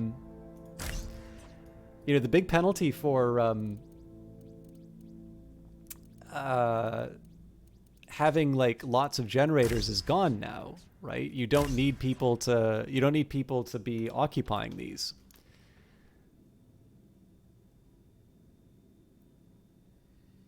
Now, it's going to make it a little complicated for distributing the power and placing my weapons, but this may actually work. So this is just a sketch right now.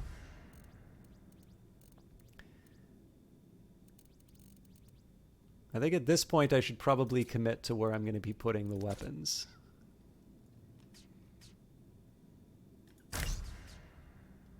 I mean, I don't hate this.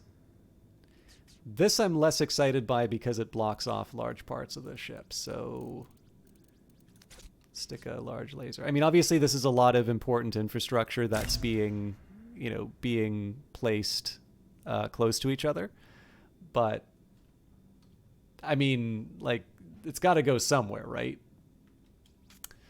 Okay.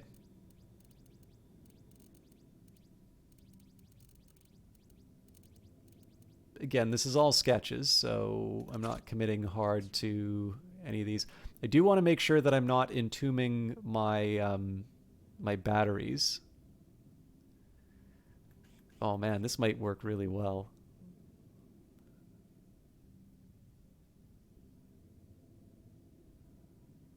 It's just shy of what I need, actually. So we'll try and zoom in to show the problem. So with a large relay, I can cover the battery and the generator on one side or the other. Now, I mean, the truth of the matter is this was never really going to work anyway, because I need to make sure that this is covered as well. So I think what I'll probably try and do, it doesn't hurt to try this anyway. I should really be going for full coverage over the whole ship anyway. So we'll say... Actually, it did also occur to me that there are a couple of things I can't access. So, I mean, maybe I'll just get lucky and I can do something like stick. So if I did like a relay here. Okay, I gotta remember everything past this point I gotta undo so that I can get some tier 3s to build this. But let's say I did like a large and a large. So I'm gonna need something to connect those two. So this covers the... Well, okay, so here's the thing.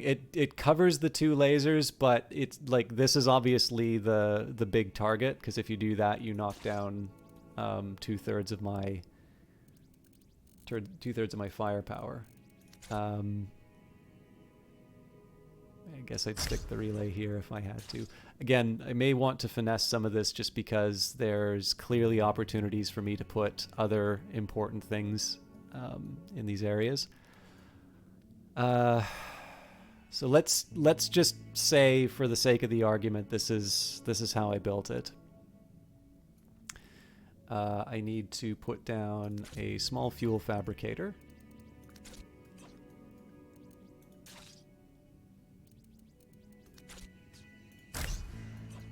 I also need engines, so...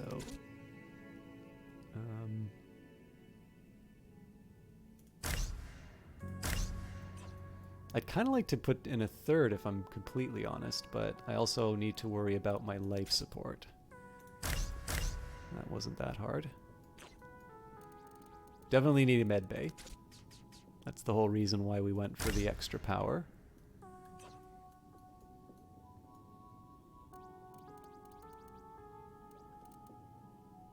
I wonder if the blueprints will force a particular...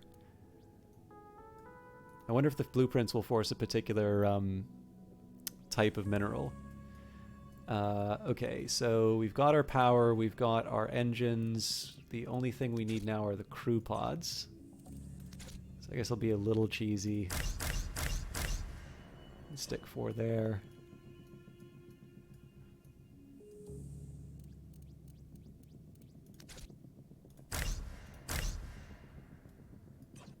And then I suppose the rest of it is either putting down some shields or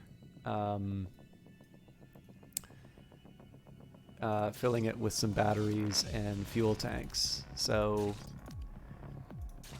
I mean, clearly I've not sat down and finessed... I've not sat down and sort of finessed my ship designs like I have my factory designs. But I don't hate this. I think I've got enough redundancies in terms of crew positions to do a respectable job. In fact, I have enough redundancies that I might even want to consider putting down some of those shields. So if we're generating 12 and we need 9, I suppose in the worst case scenario, I could put down 2 light shields. This sort of cuts off access, so I'm not crazy about that. But it would protect some important stuff. I don't know. I'll think about it. But for now, we clearly need to get the tier 3 stuff ready to go. Oh, right. And of course, I'm ignoring the fact that I need to put down a relay, so I probably can't afford a shield there after all. But yeah, let's get some of the basics down.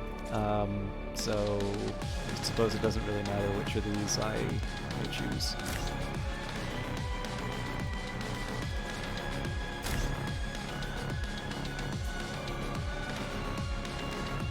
crew pods cost 2, so I can afford the...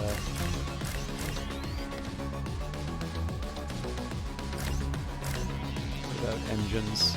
Engines are 10. Fuel fabricator I can afford, though.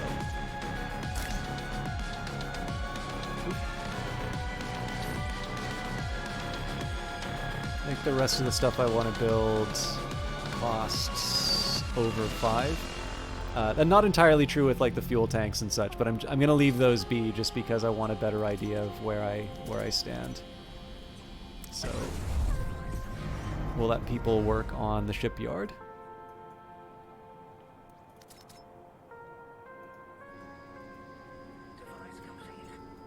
And again, one of the things I really want to be working on right now is trying to build some redundancies in terms of my fuel and energy. It's not so much to worry, like I'll wait until after the next rebel attack, but it's mostly just to make sure that when I do get around to doing these upgrades for fuel turbines and energy plants, I want to make sure that I don't like completely knock out my ability to produce stuff in order to get those upgrades done. And of course, we're at a point where I'm starving myself as far as isotopes are concerned, so, you know, I'm not going to be doing those upgrades anytime soon, but being able to get the infrastructure in place is nice. Definitely a very high priority to get this command center upgraded, because that's going to put us at the doorstep of the rebels. Device complete. Device complete. Device complete. Device complete. Trying to think if there's anything I can be doing to be a little more effective in my my use of influence. It's really only if it gets to 100 that I worry, because, you know, 100 influence just means that I'm it means that I'm wasting the resource. We are unfortunately filling all of our spaces. Okay, so I've got room for my 2 relays now.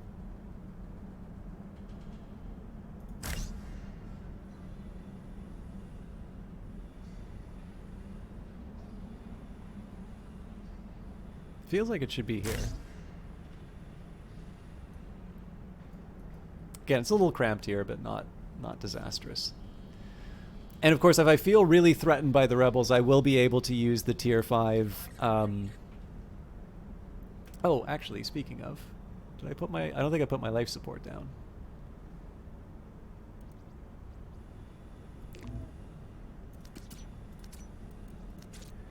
That's kind of important.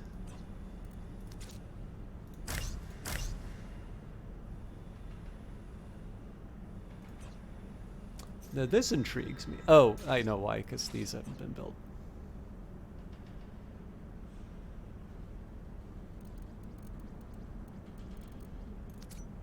Yeah, so at this point we're just waiting for the last tier 3s. Again, if I feel particularly threatened, I actually think what I'm going to do here, I'm going to knock out the employees just so we can get some more stuff done. But yeah, if I'm feeling particularly threatened by the rebels, I'll be able to just rush this with, you know, tier 2 minerals. But I don't think we're at that point yet. I think the real quote-unquote nail-biter is going to be more, am I going to get, like, the battery and the fuel storage in place? Which, in fairness, like, that is an open question. Like, we're at 90% now, so we're not close to... We're not close to where we need to be, that's for sure.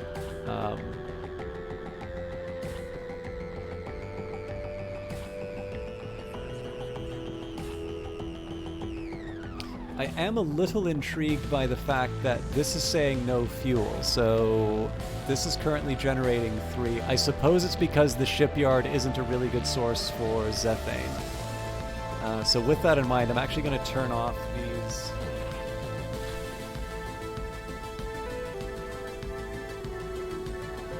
Sorry. I'm going to turn off the things that are consuming fuel at the moment. And that's just gonna, it's basically so that I can give the batteries a chance to load up. Yeah, I'm actually feeling a little more threatened by the rebels than I should be. I just need to make sure that I can shove the crew on pretty quickly, and then we should be fine. So definitely fuel tanks are a higher priority than I thought they were going to be.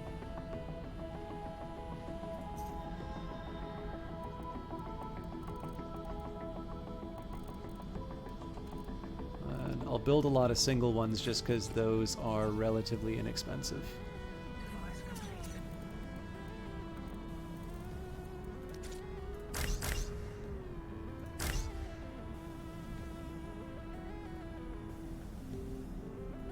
It doesn't make much sense, actually.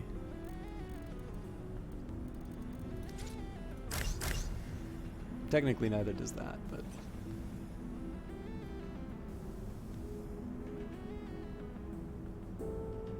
Device complete.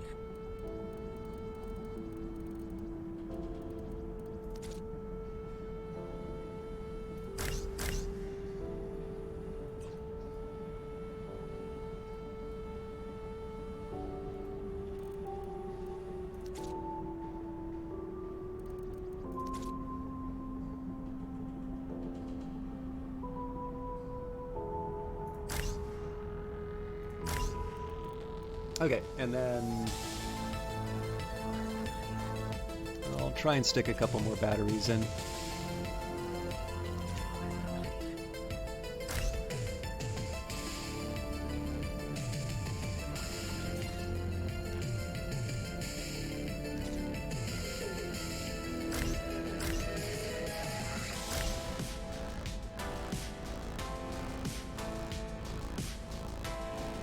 This is a good place for fuel.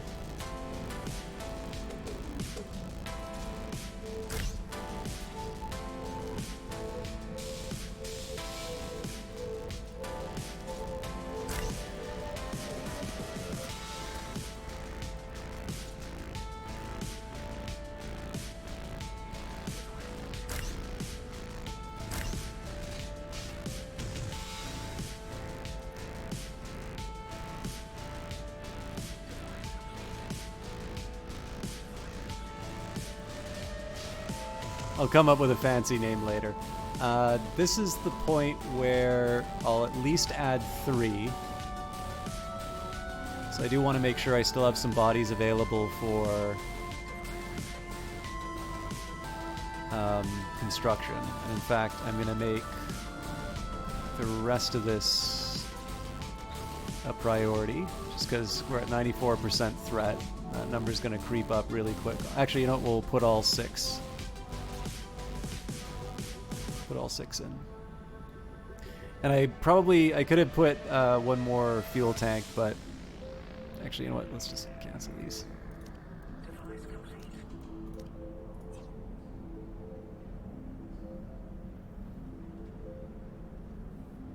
How you doing, Night Valian? For those of you who don't know Night Valian, I actually got a chance to see him in the Kit Fox game stream today. For those of you that don't know, there was a wonderful new game that just got released called Boyfriend Dungeon. I don't know if I'll be getting a key for that, to be honest. That doesn't mean I'm not going to play it, but I did put in... So, I know when Victoria was doing it, it would usually just be, I'd get a nice email, and I'd be, of course I'll play your game, because I really, really like your stuff. And I think they are using a proper promoter now, which is not to suggest that Victoria was an improper promoter. More that... Oh, I still have that fuel... Oh, no, I know why I have that fuel problem, because we're not over a...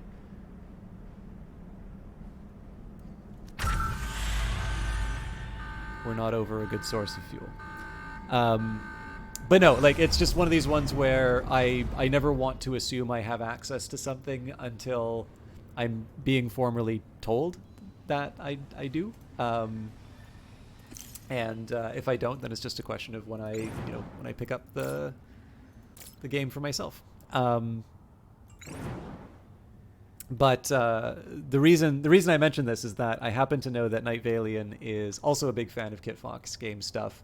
I don't know if you've played Boyfriend Dungeon yet, but if you like that sort of thing, it is actually a Kit Fox game, which is the sort of the first place I found Night Valian, who is a soft-voiced Brazilian streamer. He was playing... Why is there no fuel in the transport hub when I'm generating a surplus?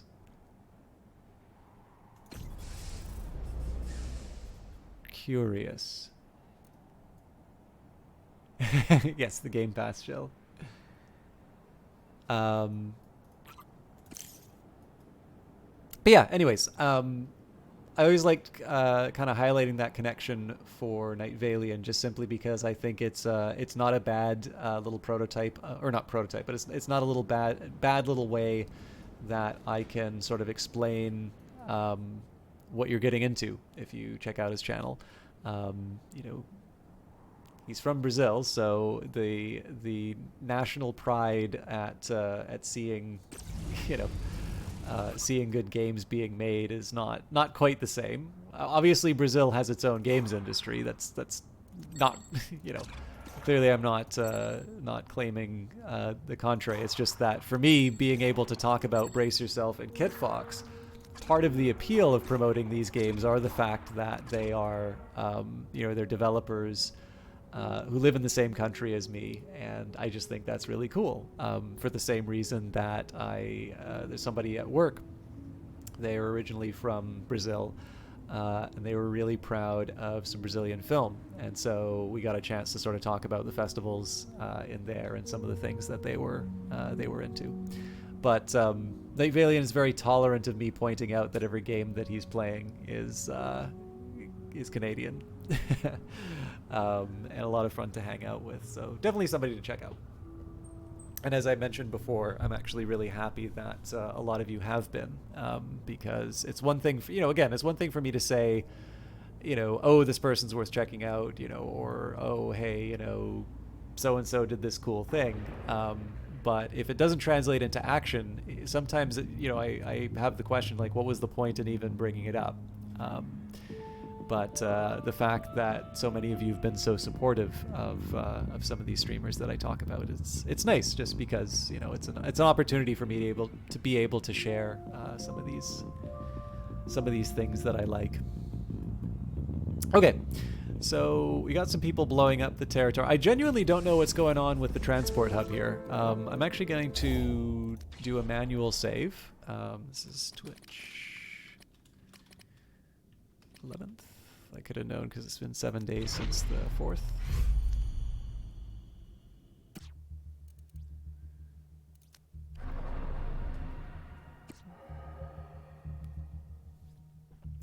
Thanks to the high demand for custom ship designs, aeronautical engineers are one of Titan's most prestigious careers. They are followed closely by test pilots, though given the high mortality rate, it's difficult to call that role a career. Okay, so for some reason, saving... Oh, nope. Still no fuel. I mean, we are kind of skirting the edge of our, you know, what our turbines can access. So this may actually be a legitimate shortage. It's kind of why I'm laying the groundwork. I prefer to have the rebel threat pass before I build a new turbine. What I will maybe do in the processing hut is I will let the free market decide what resources get refined.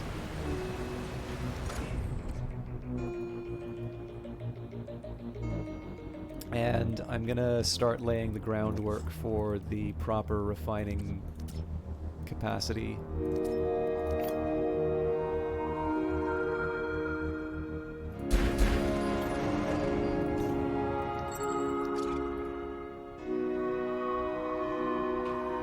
So you can see that plot with the mine worked out pretty well. We're definitely still doing fine as far as mineral count is concerned, but the thing here is that building that mine allowed me to sort of convert all of that into potential, and to have that in... I mean, it's still potential in the sense that it's just sitting in my storage containers.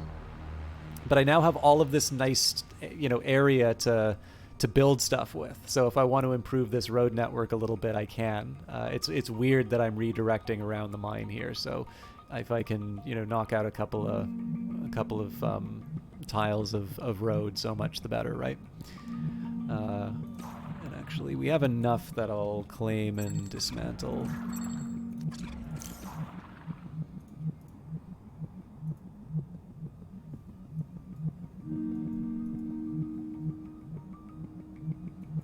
So again, this is, I'm attempting something I haven't done before, which is to ignore defensive structures and just build a navy to handle all of my problems. Now, because I just saved in that earlier place, I'm going to try something here. I am hoping that by disabling this shipyard, I don't disable my ships.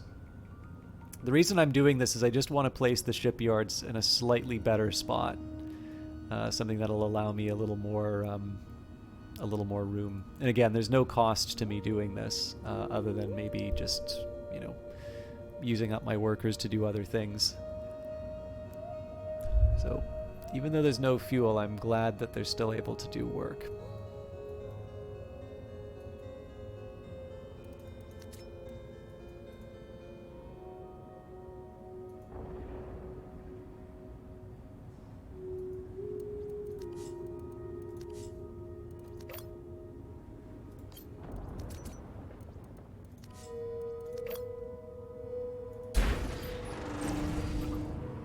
So I think originally we didn't build it there because I didn't have that tier 3 energy pylon up. There will be a little bit of wrangling in terms of just getting the tier 3 minerals back and such, but I'm not too worried about it. We're generating a lot of energy, so I think I'm ready to build the second floor of the work from home pattern. So I'm just going to make sure this is tier 2. Again, when we get to the high enough rebel threat, I'll move my attention back. But for now, let's tend to my workplace.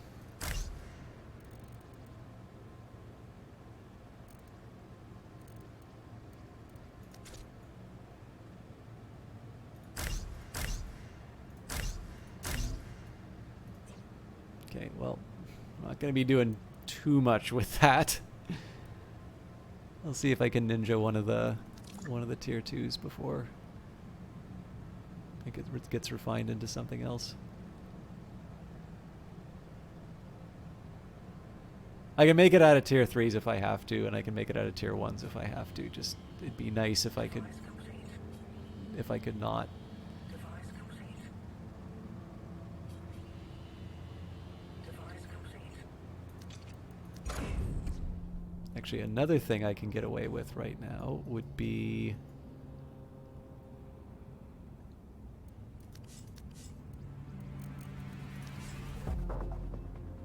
Device complete. So this is going to be a temporary building. I see you didn't heed my last warning, so I'll show you just how serious I am. Surrender now, and I might show you mercy. Proceed to fight, and I'll Hey, destroy Irrepressible. you. When will they grow tired of this nonsense? Deal with them swiftly, Founder. Our patience is growing thin. Alright. It's the Rainbreaker. I love this ship name. Rainbreaker is an exceptional ship name.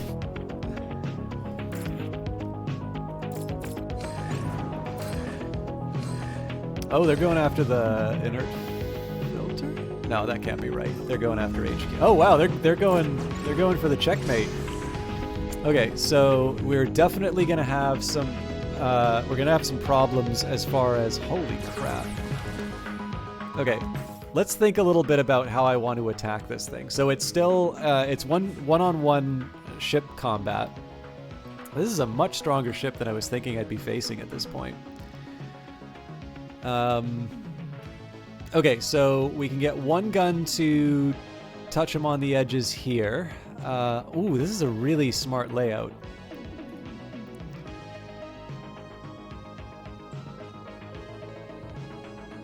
Let's get number 2 to hit them. So I think what I'm going to try and do right now is I'm going to take out the layers of...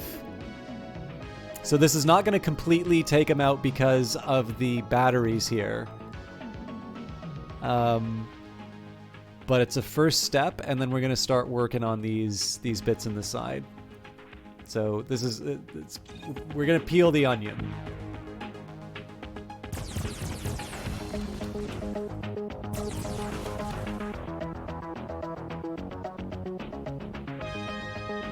I'm a little disappointed that my people abandoned their lasers so quickly.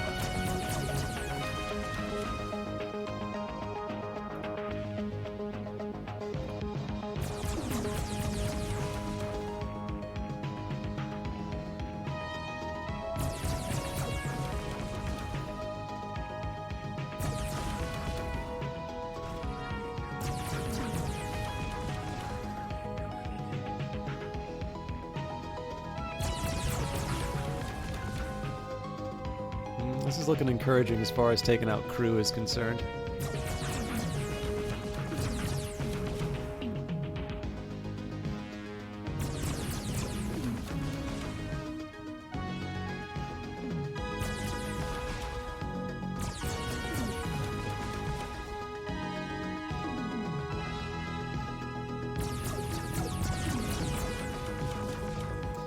Okay, so let's try and make a little more sadness on the other side. Nope.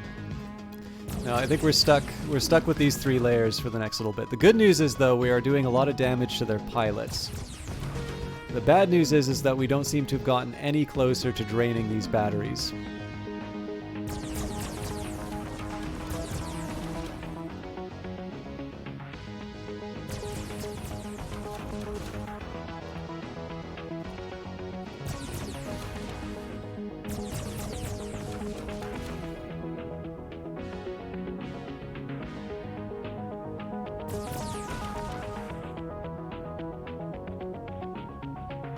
I would have thought that this unit would be going to the med bay.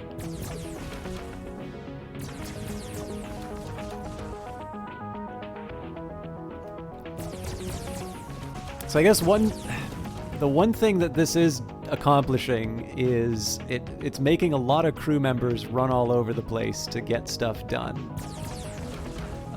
What it doesn't seem to be doing, though, is preventing them from being able to shoot my ship.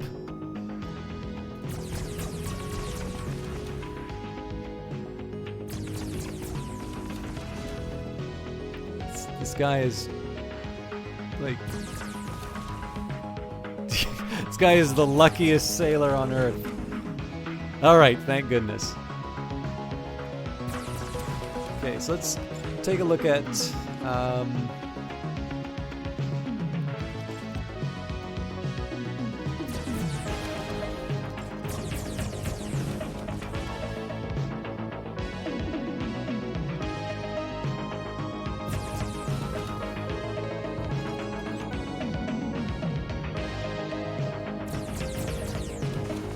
so I'm just going to set the offense to the highest priority.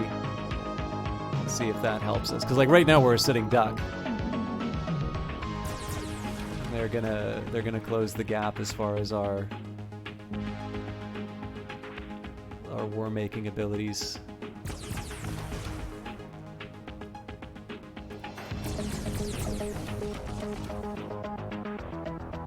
Good news is we're about to take out a lot of crew. I think that's gonna tilt the fight in our favor.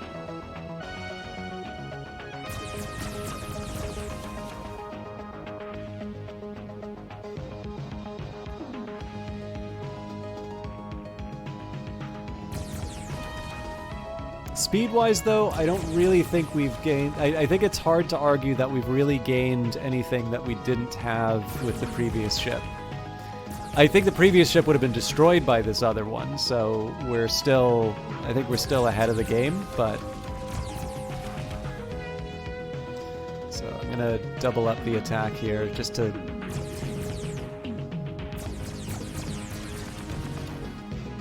It was just a chance for me to... Yeah.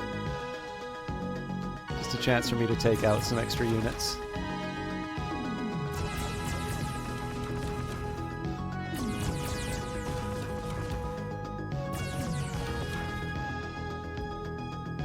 We still don't have a third body on the... Oh, I know why.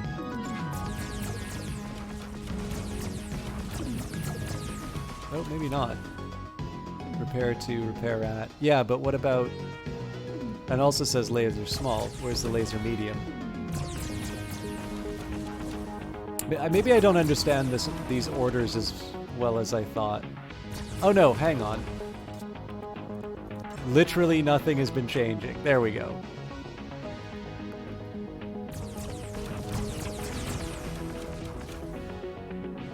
How much you want to bet that everybody's going to be crewing this now? There we go.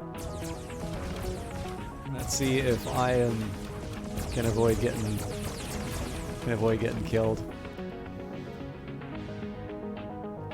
Okay. Let's also find some good targets of opportunity as far as wiping out the bad guys are concerned.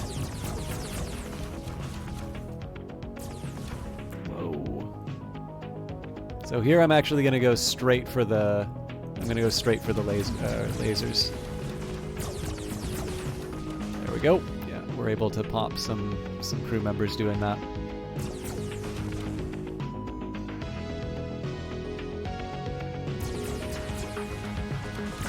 So it's smart that they're doing this, right? Because the shields are going to prevent me from being able to hurt their crew, which they're currently short on. But in this case, I think the volume of what we're throwing at them is enough.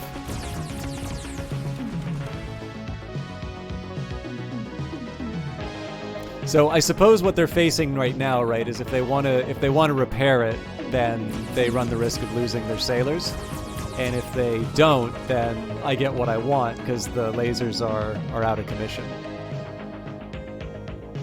So in this case here, we'll just. If I can take out all the crew members, then I'll get the small ship to... oh yeah, no. This is done. We'll take out the last crew member, but I'm going to get the small ship to take out the ship. Well, okay. I'm counting this crew member out, but we're not quite ready. So I'll admit, like, this ship design worked a little differently from what I was expecting. But it did what it needed to do.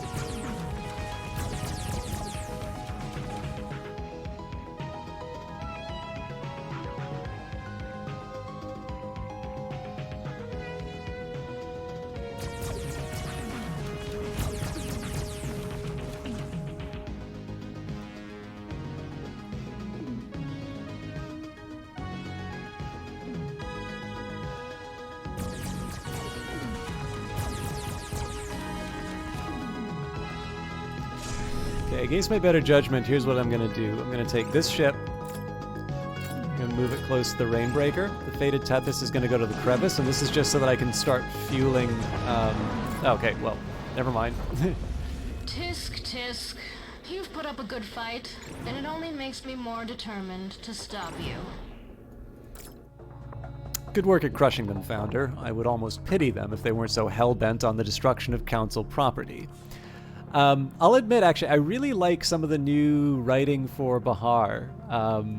Okay, so we're going to dismantle this mine. It basically just makes Bahar sound like less of a sore loser. They're more of a worthy adversary. Okay, we'll stay at the 1 speed just because I'm going to be building a lot of stuff, but...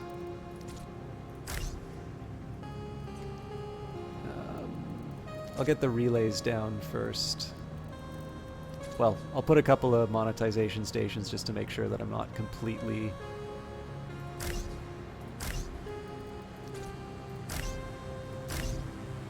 Okay, well, there's all my tier 2 spoken for. So once this thing's sort of filled up on fuel, in fact, one thing I'll do just to make life a little easier for me.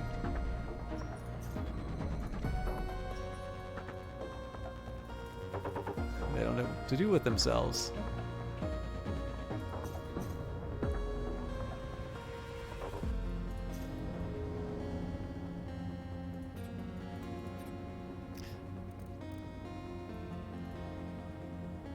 Well, I guess if they're not going to be...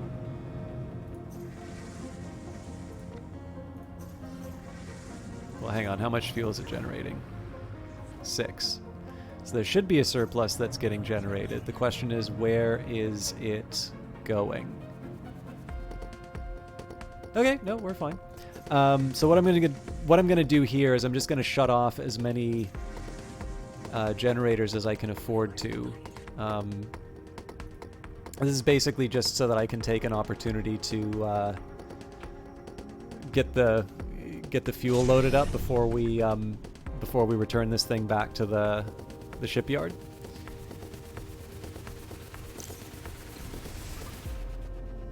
Okay, we're out of fuel in the city. I am a little surprised by that, to be completely honest. I guess the problem is that I can't just turn off... Well, okay, there is one thing I can do, and I feel a little bad about it, but... Oh, nope, this thing's already scraping fuel out of the sky. Okay, well, I did say that I was going to build the fuel turbine when the invasion was over, so we'll get that started there.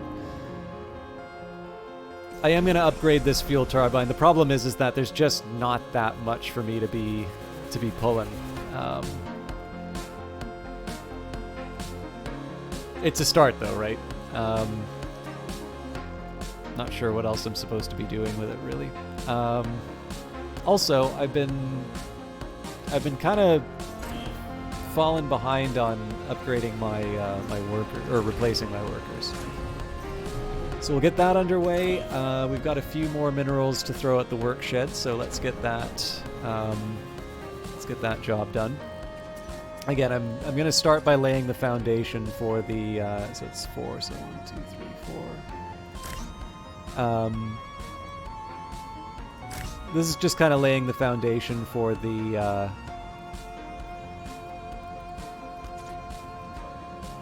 for the rest of the pods. One of the things that I do here, so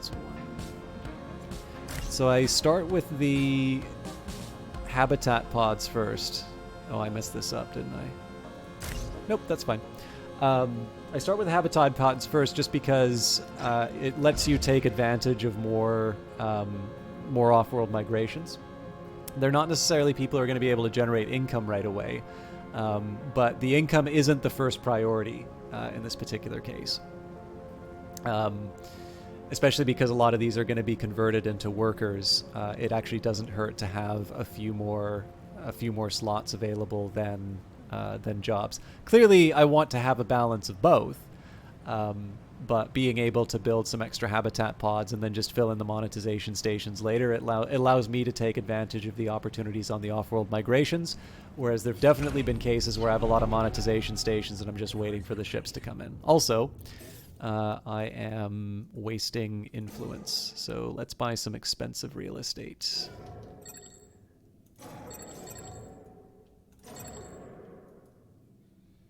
I don't really think I particularly need like one spot over another. This is really just me trying to take advantage of the opportunity. Maybe I'll prioritize, yeah, things that'll get me some isotopes just so I can delay building that mine. Okay.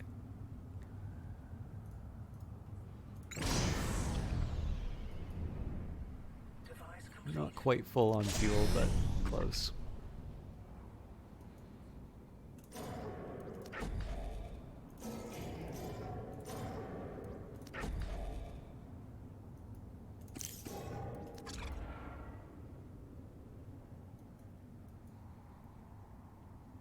So yeah, this does worry me a little bit. I think we're gonna have some power outs if I don't clean up my act there. But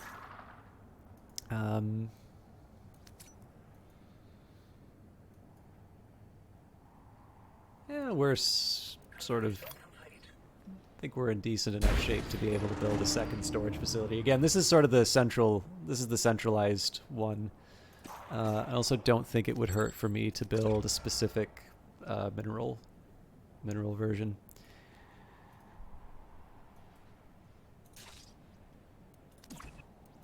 So I just need to use the right.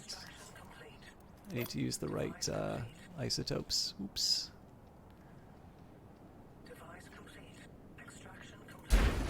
I'm still thinking about the time it takes for a battle to happen. So the thing is that the only time I feel like the battles go long are when I'm winning, and when I'm losing, I feel the battles are going just right.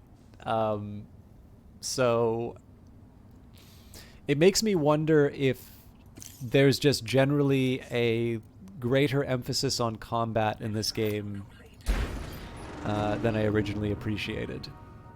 That might possibly explain the difference. It also might just be, like, this is one of the things that's really sad about following a game from the very beginning, which is, like, you will get a set of assumptions about what the game is from the very start. And, you know, the game is going to be developed and there's going to be improvements that are made. But that's no guarantee that you individually, the person who's been following the game for a certain period of time, there's really no guarantee that you're necessarily going to recognize or sort of follow them. And so, like, I've definitely felt this for some games, which I've really enjoyed, where, like, I'll still do suboptimal things in the game simply because I just don't know any better. Like, I just wind up doing these very silly things because they're what I did in an early version of the game, and I haven't quite learned that that's not fully how like the modern version of it works. So, you know, again, I never want to sort of just turn around and assume because something worked in, like, you know, update 1 that I'm in a position to say, okay, well, this is the truth. I'm a little weirded out about why I can't use this conversion capsule. Because I was already sending someone to it.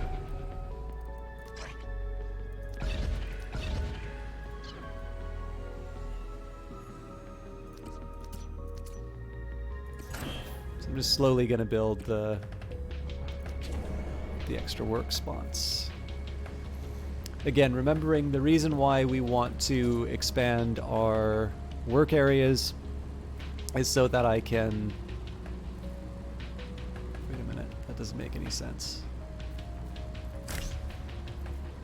Okay, no, that works. The reason we're expanding the work slots are to be able to finance the expansion elsewhere. You know what, let's not even worry about that. Also put some waste bins when I can, but those aren't a particularly high priority right now. So basically, I want to, when I can, I want to be able to upgrade this command center to a higher level. Now that's going to have an energy cost associated with it. I've had the fuel for a while, I just haven't had somebody to be present at the fuel turbine. So, in order to make sure that I kind of have the energy plant and, you know, everything I need, I wanted to get a little bit more flexibility as far as the fuel and energy was concerned. And then I also want to, if I can, overall, I would like to improve my, like, just generally my ability to get everything done. Like, I'd like to have a larger workforce, but the larger workforce is going to come after I can actually afford it. So part of this is just, you know, yes, we've been growing our population, but in reality, most of where where I've been gaining a lot of this is just from my ability to buy. Sorry, I have to save. Okay. I think the time to spend some money is here. Let's do. I still want to make sure that I can afford my salary. So let's actually wait till the end of the work period, and if I can, I'll buy some residential and office. Okay, so we're doing well as far as fuel is concerned now. Let's wait till the end of the workday, and we will upgrade the energy plant.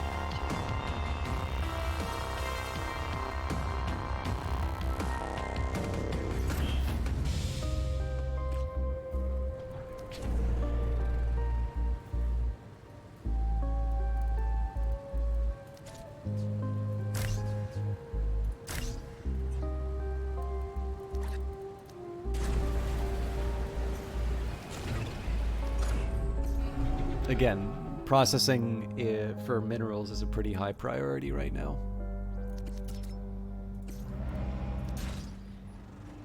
This is just extra storage space. Nothing too exciting going on there. We can dismantle these.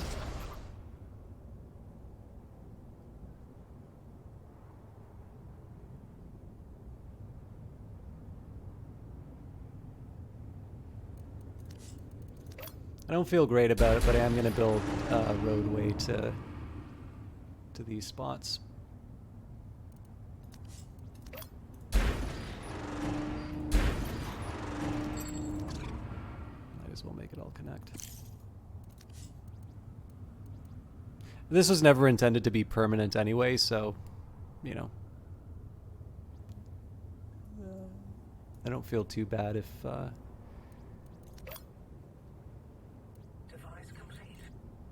keep there. Actually, storage facilities are relatively inexpensive. I probably should have been building more of those earlier.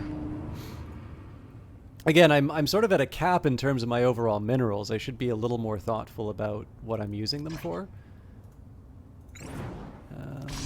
How are we for... We have been fine for fuel for a while, actually, so let's... I don't know if I'll turn everything... Well, can I afford to turn everything back on? Yes, I can. We'll see whether or not that's still true in the shipyard.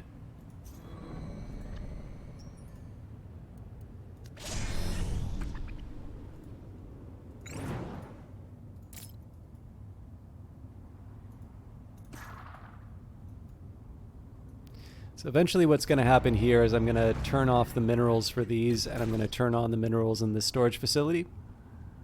But for now, I'll leave it be. We are now in leisure period, so we can upgrade the plant. Obviously, huge battery drain. This is going to be ugly. Actually, can we afford... Yes, we can also afford the better fuel turbine, so I might as well get it done all at once. So again, this is going to knock out some of my refining capability, which I don't feel great about, but the upgrade's got to happen at some point, so...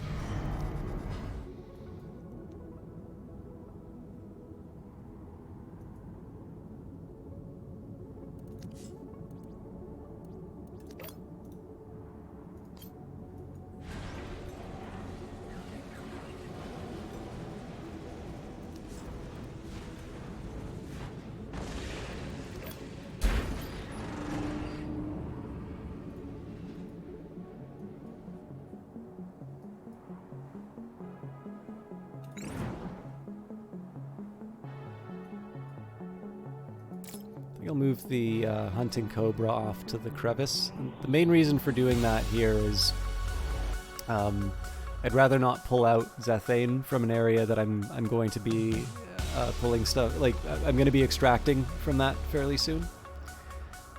Given the fact we're upgrading the energy plant, if we can afford it, I am going to upgrade this command center as well. So definitely a big hit to my isotopes. But it's also the last I'm going to be using these isotopes for a little while, so we should be okay.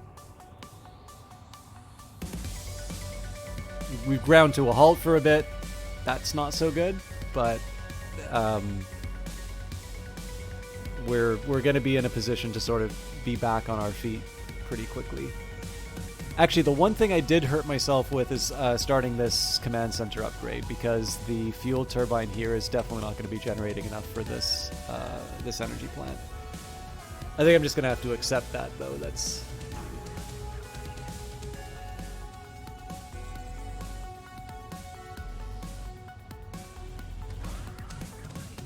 Okay, so this we can...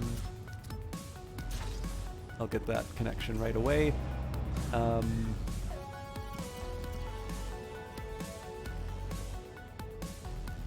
tempted to try and build a storage facility for the smokestack here.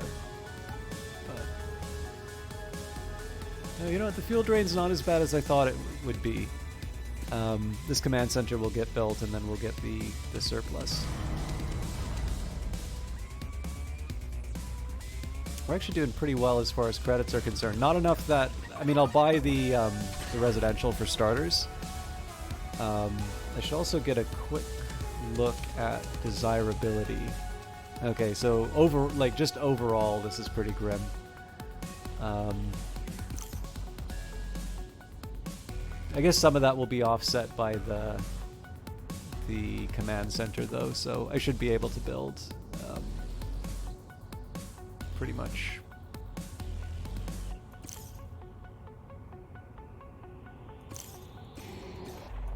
Yeah, I don't know. I feel like I probably would be able to start building sort of here.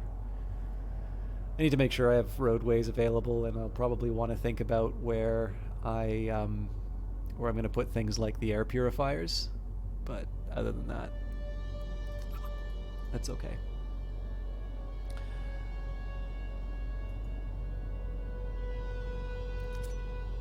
We've got a few more tier 2 minerals, so we can build a few more layers on the work from home.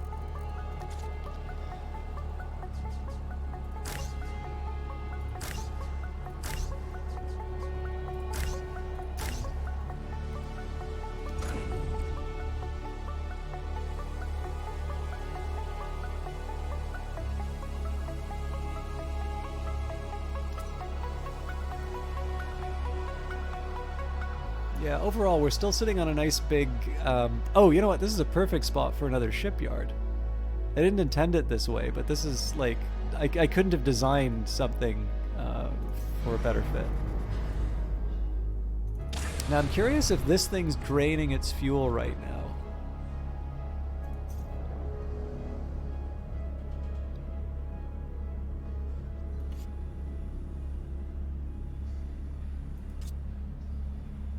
Yes, it is. Okay, so with that in mind, let's hit one of the generators.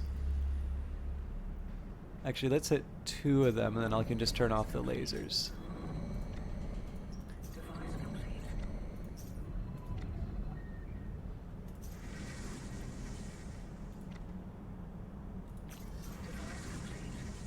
This is kind of maintenance mode for it, but that's what I got. I'm wondering whether or not I should just try building this extra shipyard right away.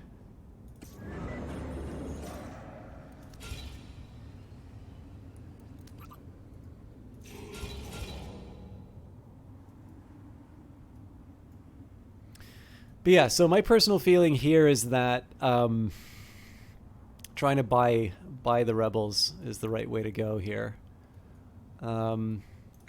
I do have a little extra cash left over, so I'm going to do something a bit silly with my light ship, but I can afford to do something silly with it right now.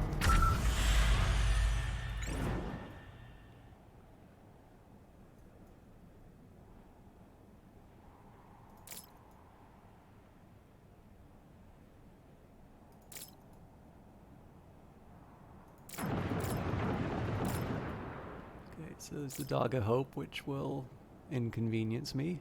Okay, so there's a couple of big ships that will come after me. Oh, I didn't plan this out very well.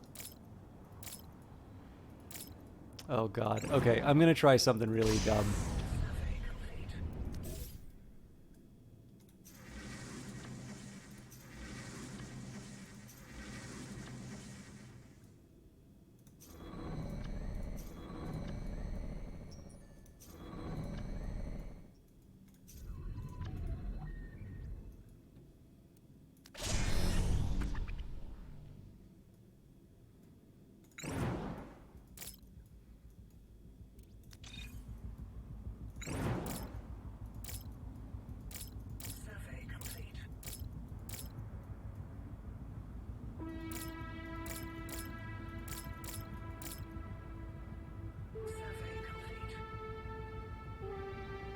just gonna stare at each other for a little bit.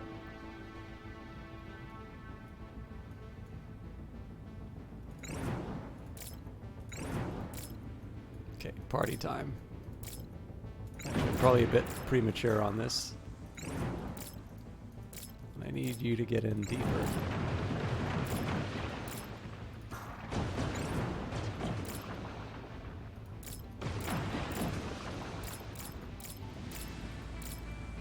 Ah, nuts.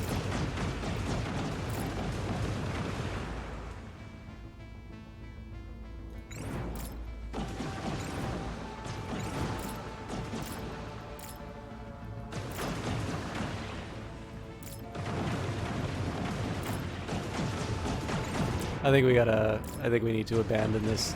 I gotta have enough ships to deal with the escorts.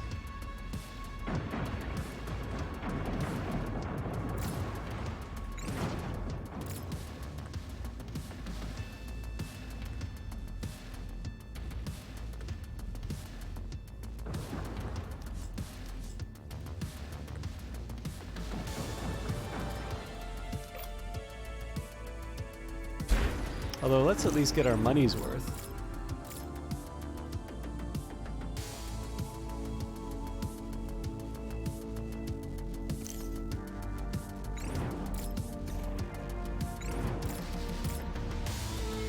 So as long as the threat level doesn't get too high, I don't mind running into a few skirmishes. Oh boy. Okay, let's think about how this thing works. Really? So there's one small, one large laser. It's really... Oh man, actually, it looks like this thing's built with a big weakness. Well, no, it seems like it is, but it actually isn't. Okay.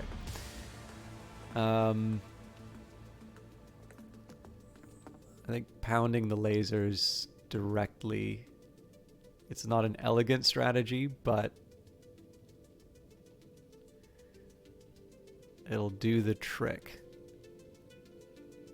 Because the catch is that, like, if I want to try and knock out the relays, that's all well and good, but it's really well set up for those relays. So unless I want to somehow destroy, like, the... Unless I want to somehow destroy the batteries as well, honestly, just going straight for the face and taking out the lasers is the way I want to handle it. I can, however, play dirty and try and take out some crew members alongside.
It's pretty much in custodian mode now, but I want to make sure.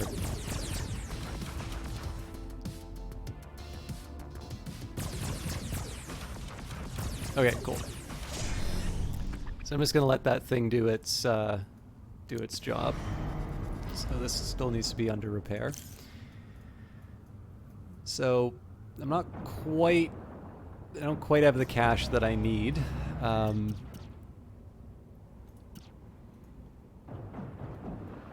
Actually thinking maybe waste goes here after all.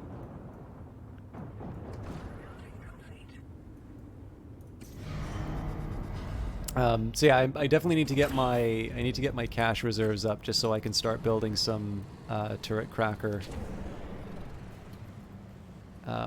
ships.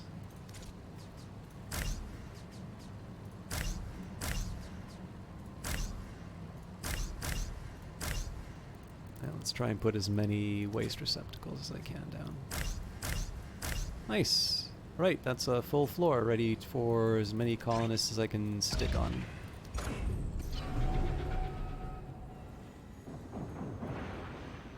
Alright, I'm feeling a little bit better about where we're at actually.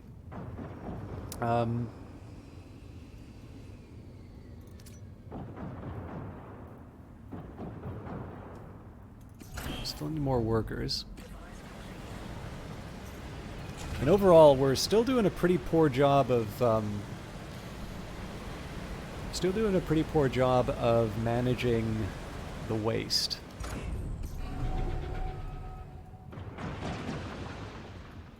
So I got to think about some ways that I can fix that. I think all of that's pretty manageable, though. So, you know, one thing I think I'm going to try here.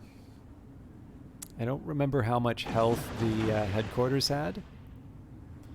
I know I said I was going to try and buy the rebels out here. Given the fact that we're going to be taking out the escorts,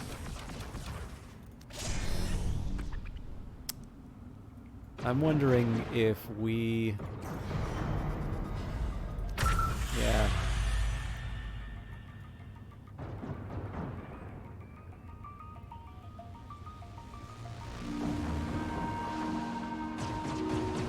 Well, hang on. Okay. There's no rush. Let's just put him back in the shipyard so that we can repair. Oh, did I mess it up? Oh, no, it's good to go. Device complete.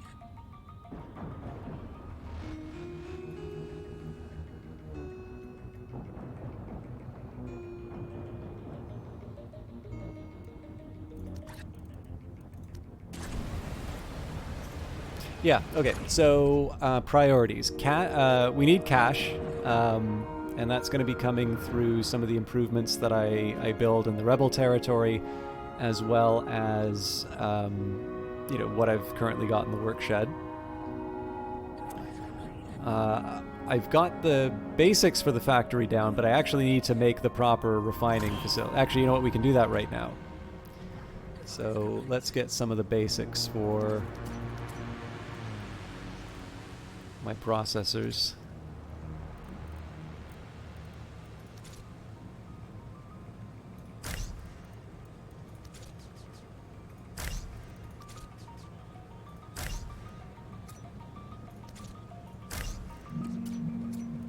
So this, I'm assuming at this point this design does not require any introduction. So I'm going to hold off on... I don't actually want to turn this thing on until until I've got spaces. Like, basically everything needs to either be built or there needs to be space for the garbage. Otherwise, there's no point in doing it. Because as you can sort of see in the processing hut right now, like, it's got the garbage carpet and it's almost certainly never going to go away. You can watch the conversion happen, though.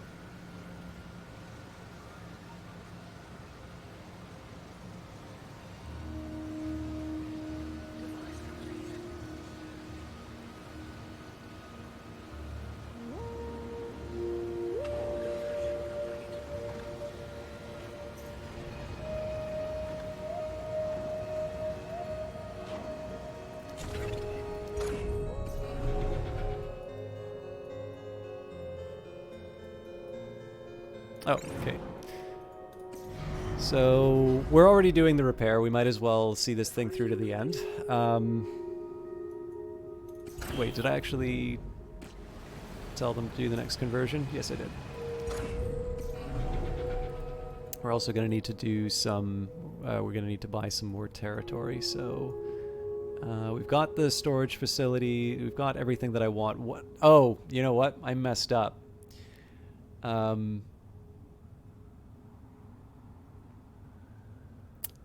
I had originally thought... Well, no, it's actually not the end of the world. It's going to be a little weird, but eventually I'm going to put a mine down here. Well, you know what? Maybe I'll just put a headquarters so that I can get access to the rest. Anyways, yeah, so this big ring doesn't quite work because I want to double up my mine. But I don't need the mine right now, so I'm not going to worry about it.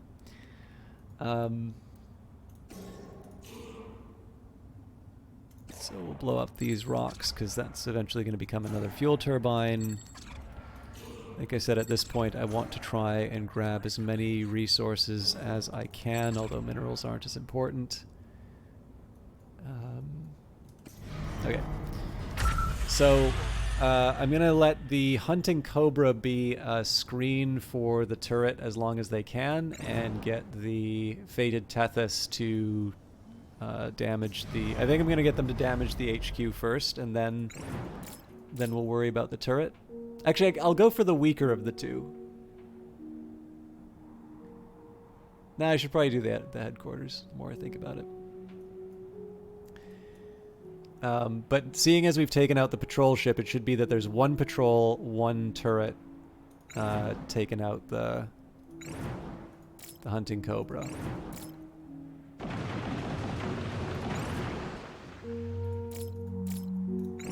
Oh, I messed up. Okay, we should just pull back.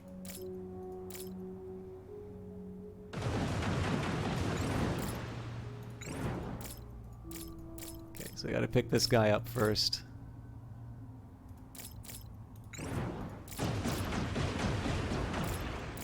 Okay, Rebel HQ's got 150, Rebel Turret's got 300, so... This is definitely way too long to be waiting for most of this stuff. But, Salvage complete. oh, are they targeting the wrong...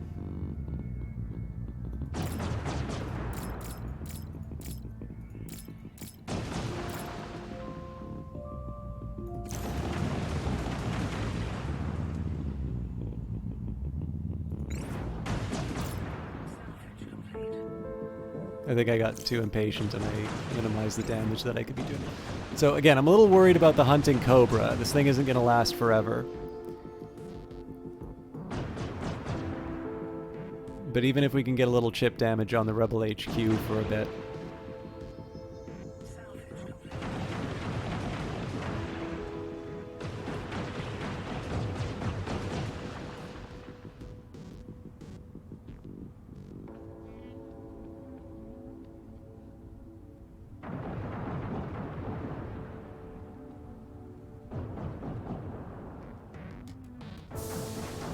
Okay, I gotta get out of there now.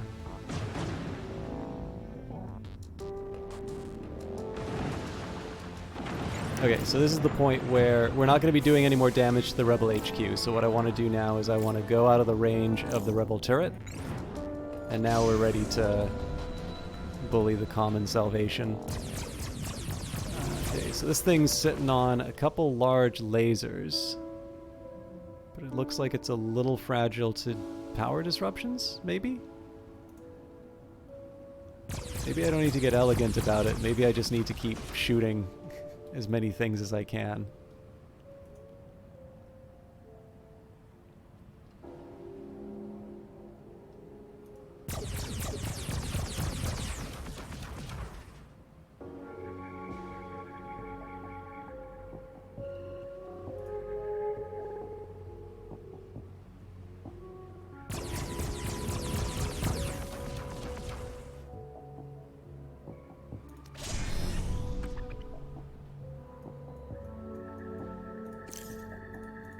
Obviously, the Hunting Cobra needs some repairs.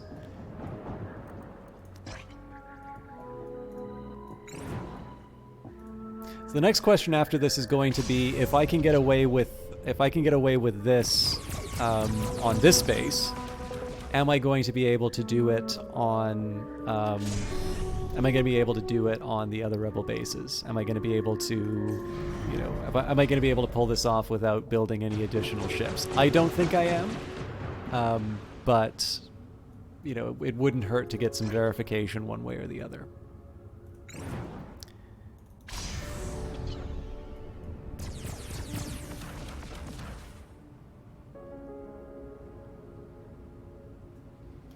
Bet you I can shift the... Where are they going?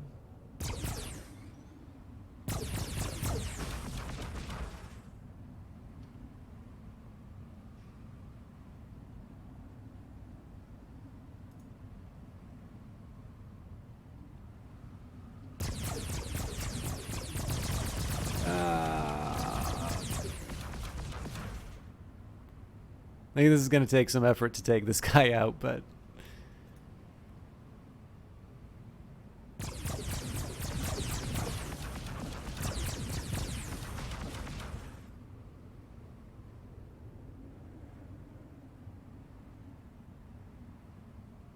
maybe we've done enough damage that he'll stay put. Cool, okay. So there's always the risk that the AI is going to generate more ships in the meantime. I'm going to bring the Hunting Cobra back for a screening ship. But the ideal is going to be that for the next couple of ships that we build, those are going to be the ones with really big hulls.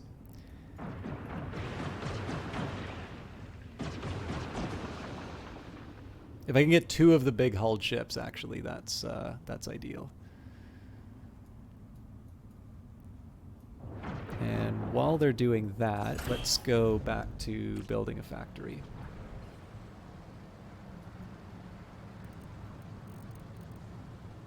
Okay, so I want the mineral input. Put a couple employee modules down. Alright, we can't afford the level 2 processor because I've used up all my level 3. Oh, nope.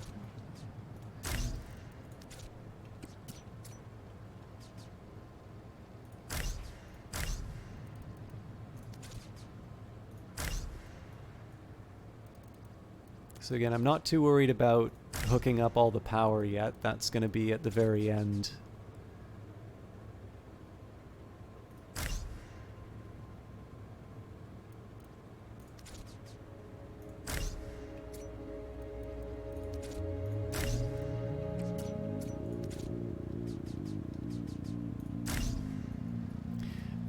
The big thing right now is I just want to reserve all this area so that when the garbage carpet shows up, I'm not going to be prevented from building on it.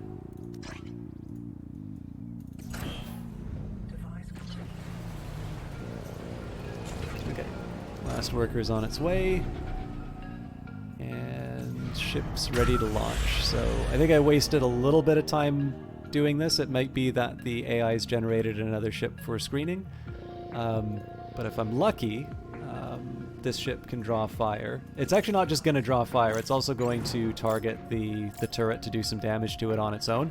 I'm just not, like, I'm not counting on it to take out the turret. It's really just going to be here so that it can draw fire and the Fated Tethys can, you know, can deliver some hits.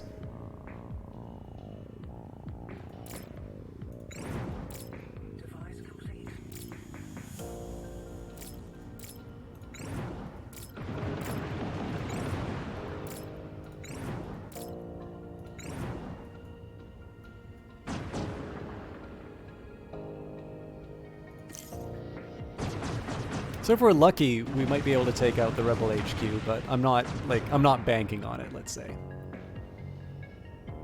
Obviously, the next thing we want to take out is the Rebel turret, because, you know, at that point we're able to do whatever we want to the rest of the camp, but that's a very far down the road kind of consideration.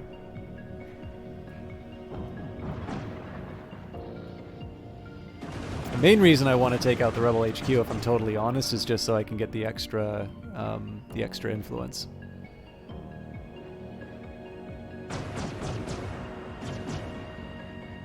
looking pretty good, actually.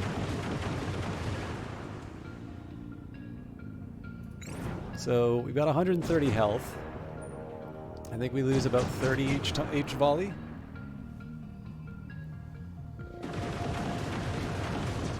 $18.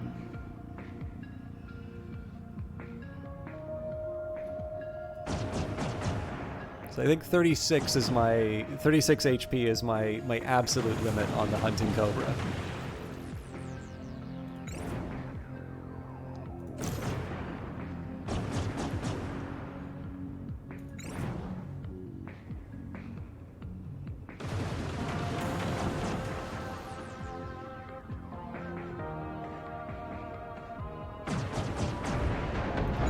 Very nice.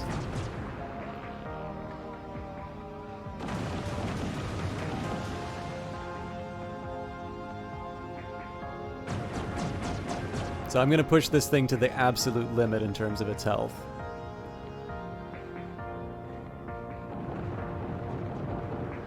That's too close to 36 to make me feel comfortable.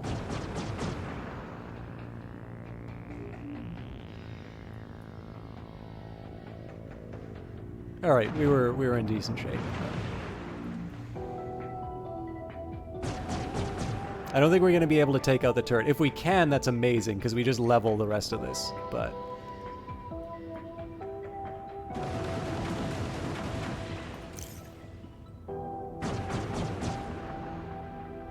yeah, I just think it does too much damage.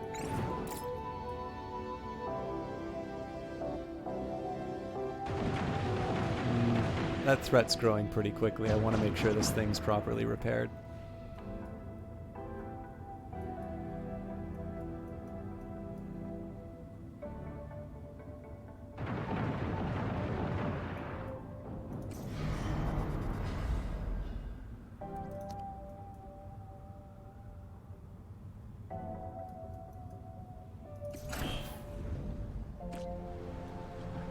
I don't want to get too focused on building this stuff out, because I do need to move something out of a danger zone, but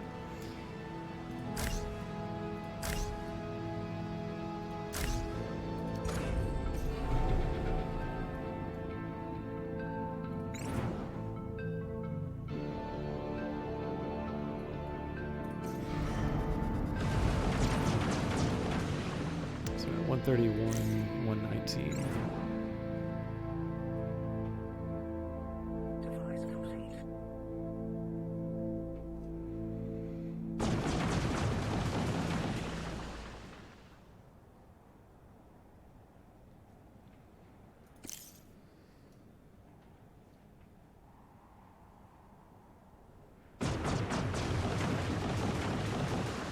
It's basically a 7 damage difference between the two of us. So I think that means that they close that gap faster than we can. Give it maybe 1 or 2 more volleys and then we go. I'm just trying to like maximize the time. Nah, I gotta get out of here.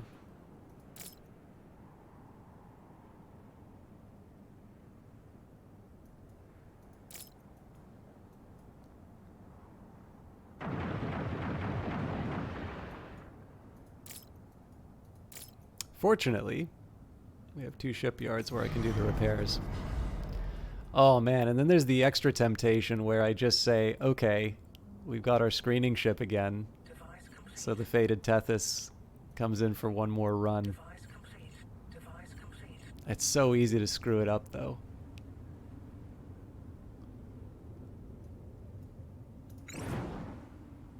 I gotta do it.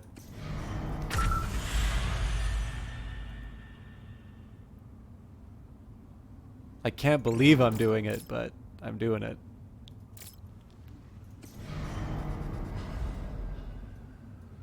So basically the idea here is the Hunting Cobra is going to be the screening ship again. The reason, like, so its hull isn't anything to be too impressed by, but the thing is it's 220 points of hull to, to absorb from the turret, while the heavier ship does its thing. So this is obviously like the distance here is pretty significant. Like I'm definitely not at the right time to be doing this. But the hope is that this 200 or so HP is going to be enough to push us over the edge on the rebel turret. I need to definitely give myself a lot of room to decide if I'm going to abandon it, though, because this is definitely going to turn against me really quickly if I misjudge. I don't think I am, though. I think the HP that the other ship is going to give me will be enough. So the other reason I'm doing this is we don't have a lot of credits right now. So I'll put one ship away to start repairing, and then once I actually start getting a little bit more of an income, I can take care of the second. So the threat's going down right now. I think it's just because of my money. So in this case here, it's the Fated Tethys I'm going to send to Shipyard 2. Whoa! That's not good.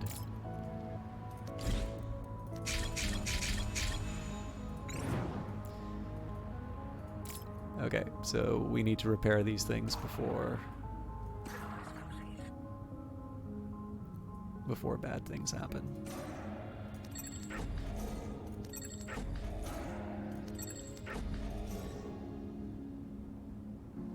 Stores fuel. This is obviously a big weakness. I better be confident I can defend it, but...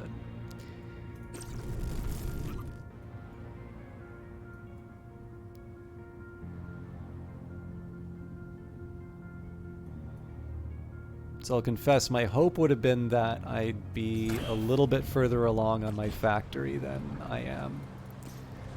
Wouldn't this Oh, all be come so on! much easier if you just laid down your guns and let us take you? No? Very well, let's fight. Ah, this is so bad. Okay, I bet you I know what happened. It's the claiming. I'm actually going to reload off of that. I think it's because I claimed all that territory that spiked the threat.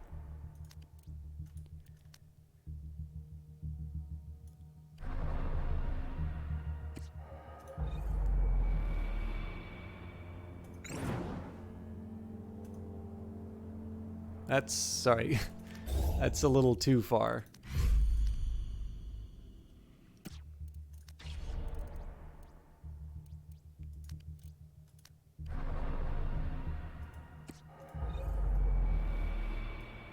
Okay, this is the charge of the Light Brigade. I'll live with that. Device complete.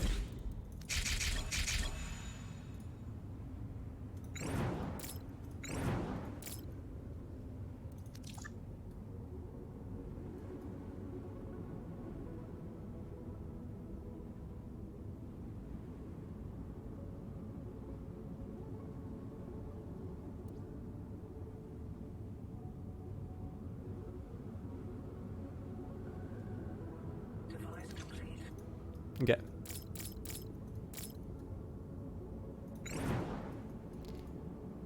So as much as I'd love to go and scrap all of this, I think it's pretty clear that I may have some rebel problems a little sooner than I thought. Device complete. Oh wow, that number just keeps going.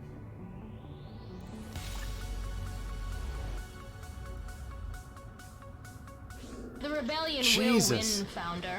It is only a matter of time and patience. Again, I'm sorry to keep doing it this way. I don't get why they freak out the way that they do.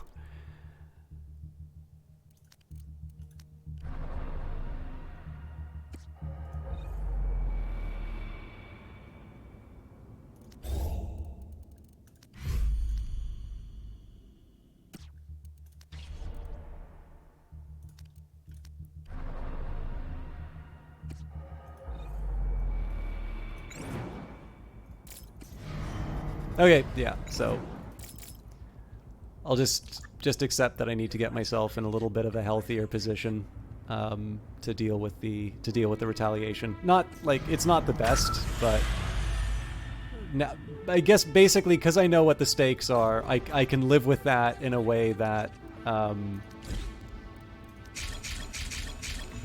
that I couldn't for the others. So like in this case here, I now have the hunting cobra to sort of run interference if the rebels do actually wind up doing an attack on me.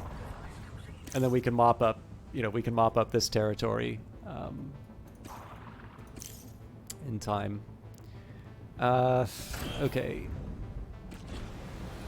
I think I need to allow myself to refine minerals again.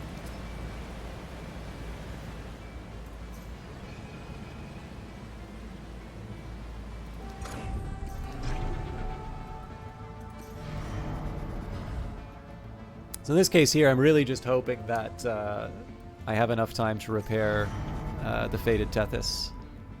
Because this thing can't quite hold its own in a fight. And I'm assuming there's going to be more than one ship on the next attack.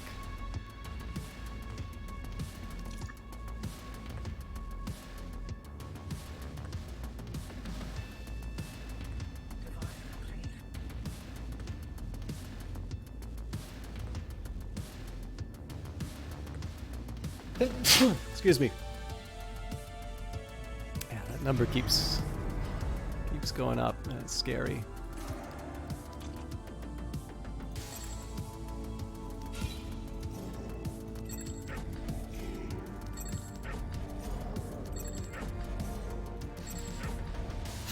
Excuse me. So this is definitely provoking the rebels. Just so I may be wrong in thinking that these caused the rebels to attack me last time, but artifacts are worth quite a bit.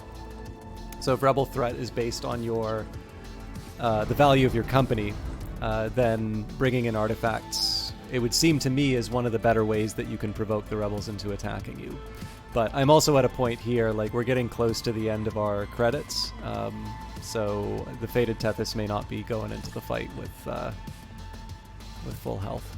And I mean, that's just something I'm going to have to live with.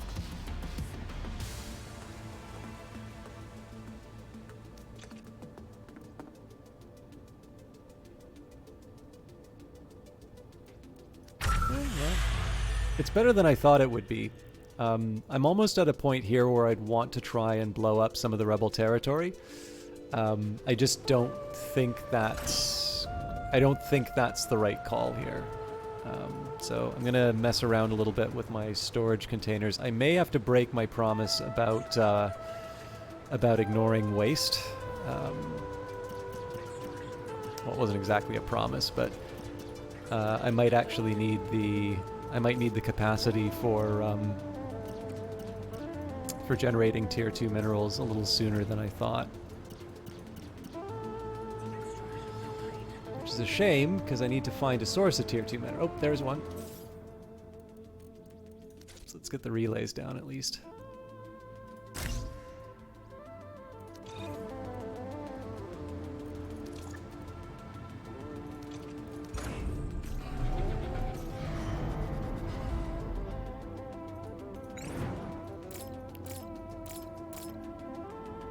Stick this thing over a crevice so that hopefully it can generate some fuel. We can improve its odds by turning off 2 generators.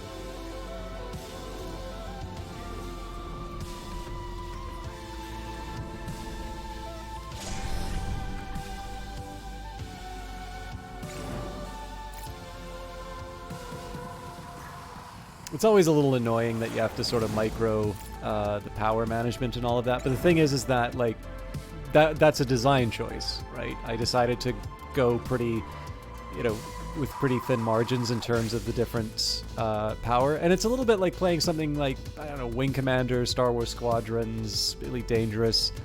Obviously, in those games, part of playing them well is being able to manipulate.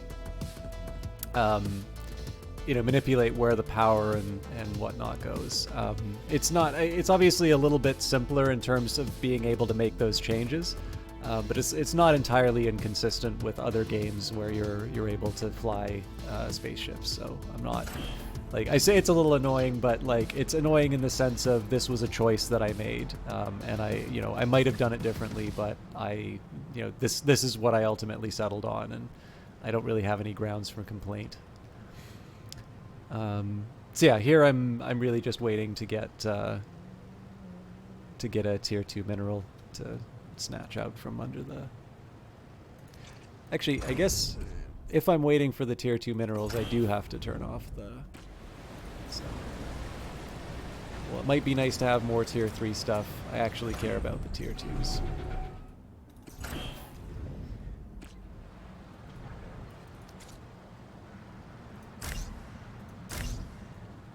So 2 more, then I think I'll put down the energy. So I guess it's 3.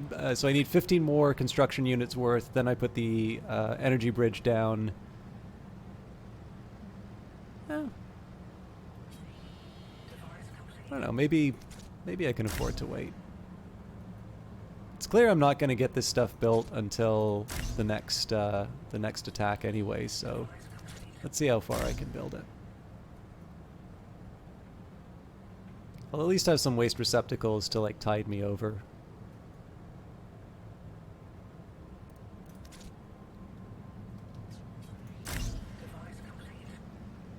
Maybe I'll build the energy bridge so I can give myself the option of, of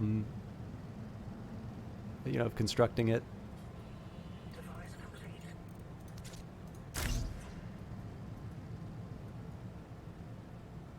I want to make sure I have a nice little stack of credits sitting in the background just in case.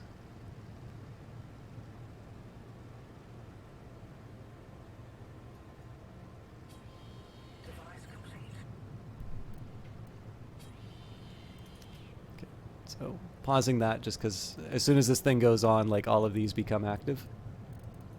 Okay, so we're at 99%. We got to get ready for the next fight. Obviously, waste receptacles are not the most important thing I can be building right now, but they're available. Now we'll build the fun stuff, or at least as much of the fun stuff as I can get away with. We'll let the workers sort it all out. So we'll fight the bad guys. I'll set, whatever survives. So basically the way I'm going to handle this is the... I'm also a little curious if there's a way of upgrade. I don't think you can upgrade these. I think you just have to get lucky. So we'll wait for the next wave. We'll take them out, and then assuming we're not too damaged, we'll take out the turret and then just sort of remove whatever's left in this area here. Obviously, if we get wrecked, we're gonna have to repair first and then move in. But the hope here is that by building a proper mineral refinery, we're gonna be in a spot where we can start building some real turret killer ships. Sure, I'll go for the one.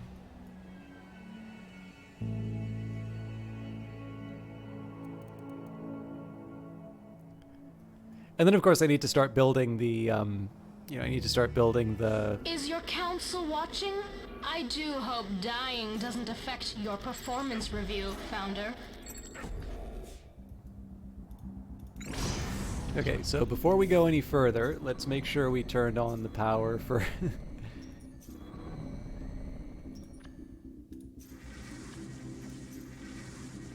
So the point here was just to get the fuel reserves up now that they're ready to go. We want all hands on deck, ready to defend. And unfortunately, I mean, our ships are relatively slow, so it's a bit of a sit and wait case. Again, my expectation is 2 ships. So I think we should be able to handle the Unity with the Hunting Cobra. It looks a little big.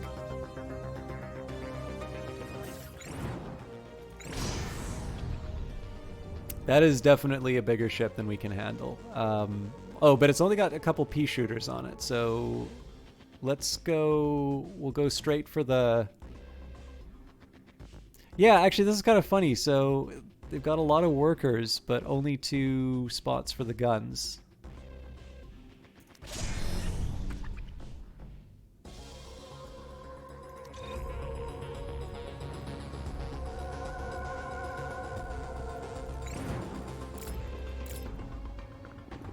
In the meantime, the Fated Tethys has got to take on the Hammer.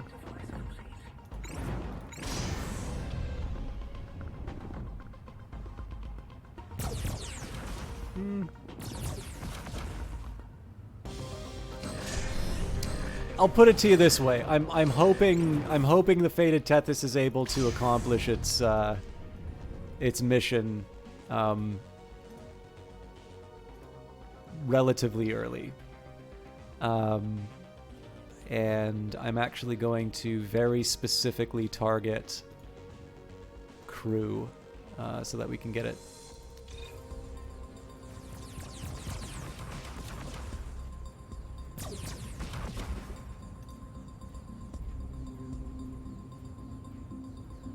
The med bay is gonna hurt that though, so.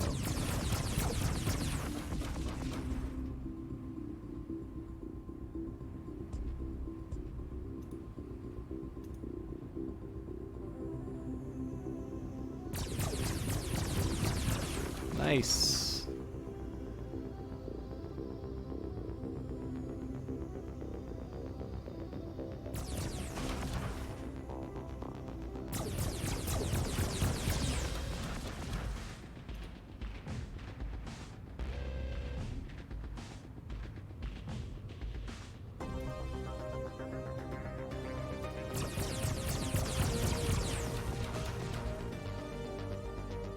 It's doing a pretty respectable job of clearing out the bad guys. Let's just take a quick second here and make sure that the hunting cobra's not.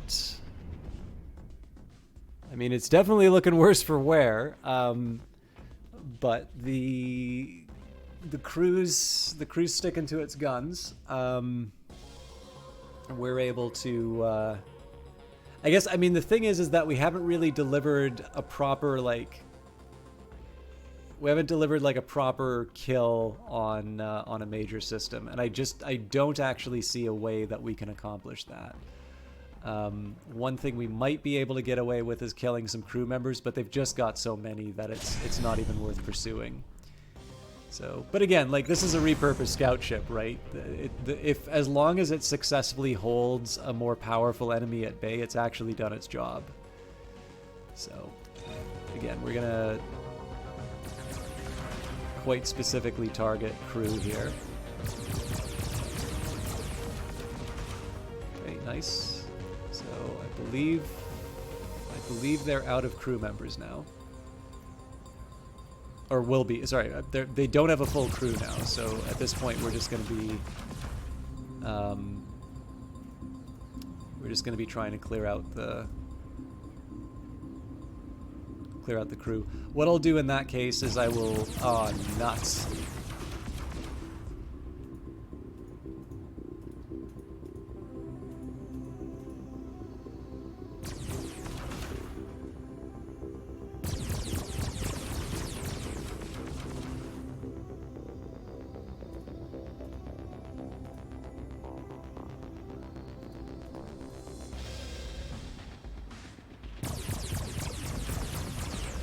Okay, good. So what I'm going to do here is we're going to switch partners. So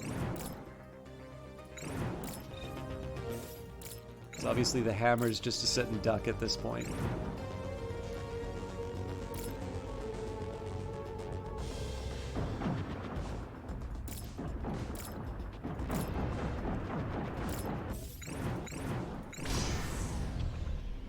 And the hope is that the Fated Tethys will be able to do a little bit more damage.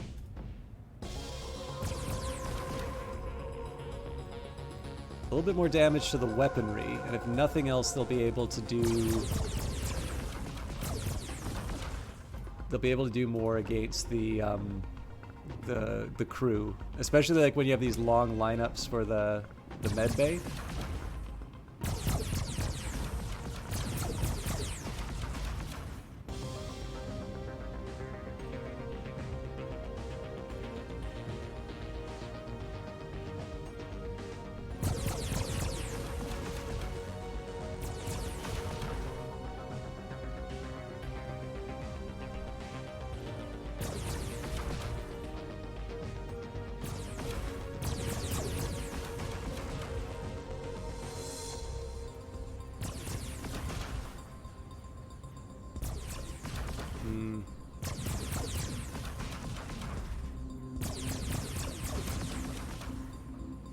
a little worried by their ability to do damage still.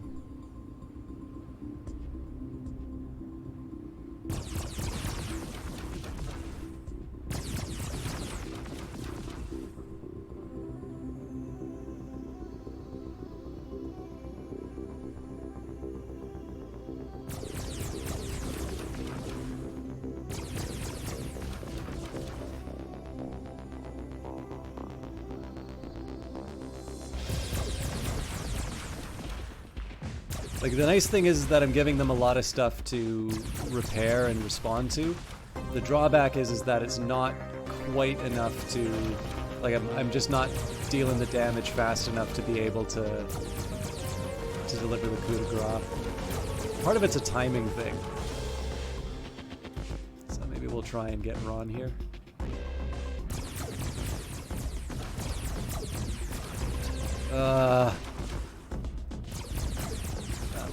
Poorly done.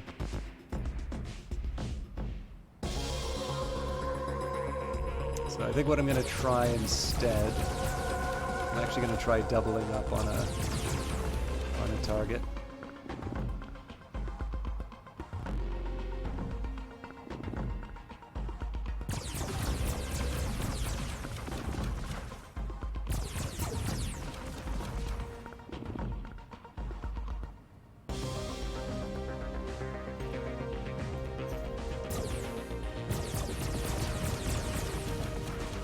Cool. It's not quite enough to fully take out the enemy units, but we're getting closer.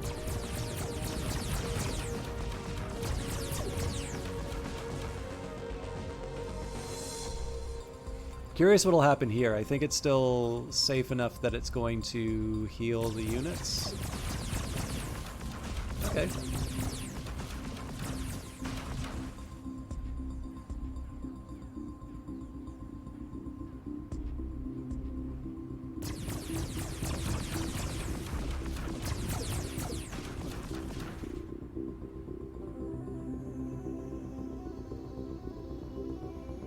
So I'm doubling the effort on the...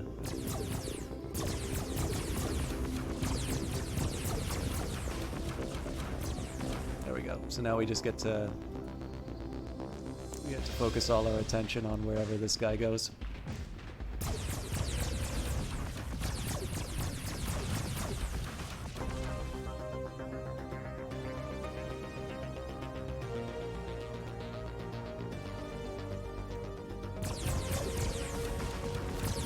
Cool. Oh, and we'll be taking them all out at roughly the same time.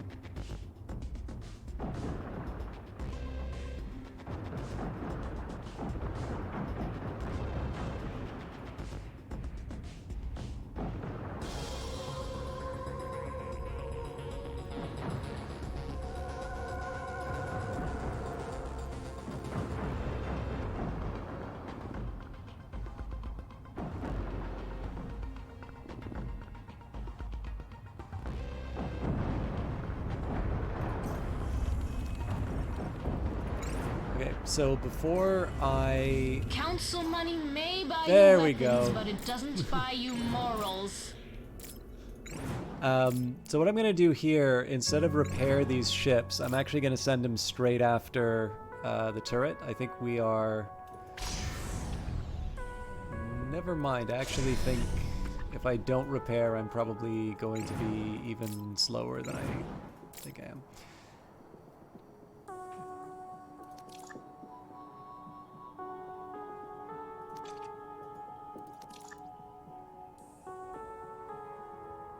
We have a lot of repairs happening, so I wouldn't be surprised if we run out, but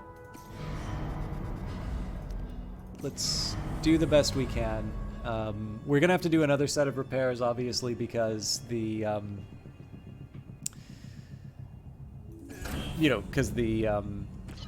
turret's gonna come hit us. But in the meantime, I do have some tier 2 minerals that I can use. So again, this is a pure specialization factory.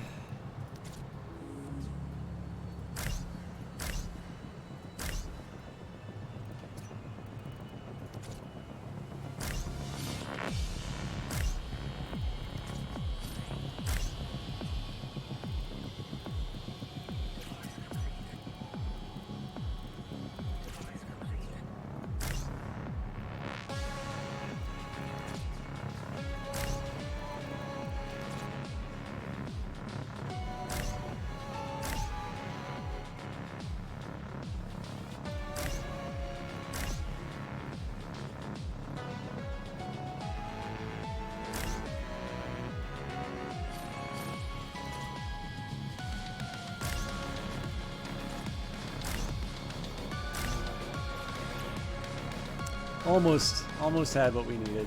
I need two. Sorry.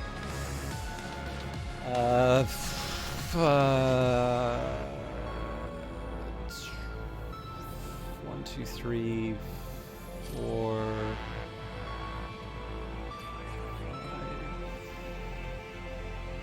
It's like 5 tier 2 minerals.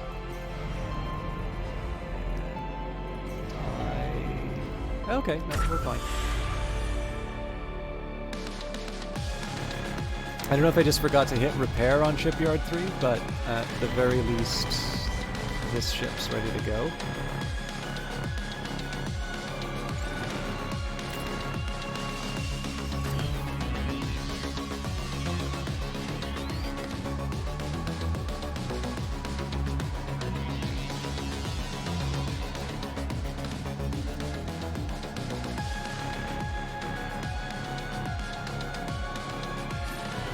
I messed this up.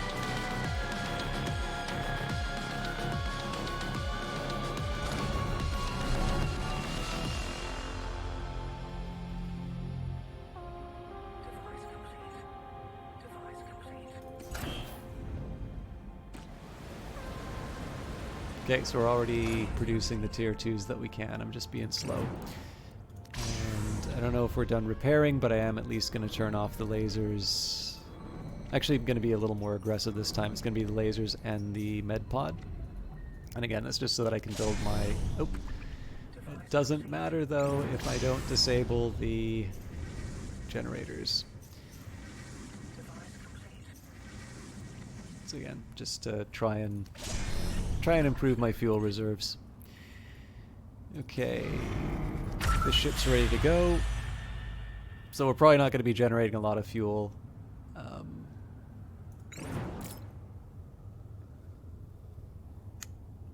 Probably not going to be generating a lot of fuel for a very long time, but at this point, kind of anything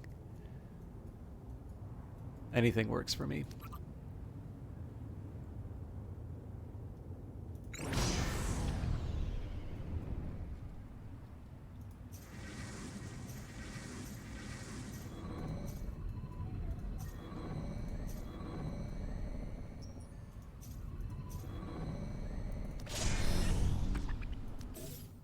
So we're already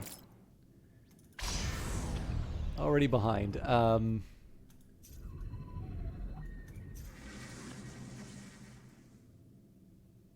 Yeah, I mean, I could have generated more. That would have been better, but I'll live with what I got.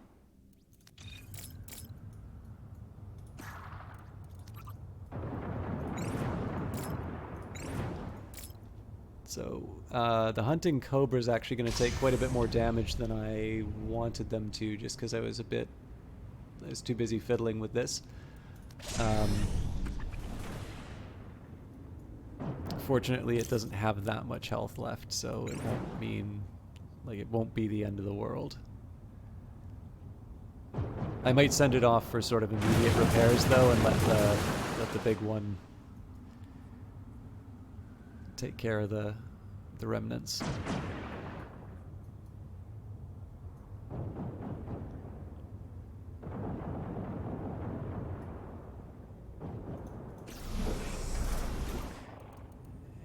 And how are we for... Yeah, we're not looking great in minerals actually, so I do need to...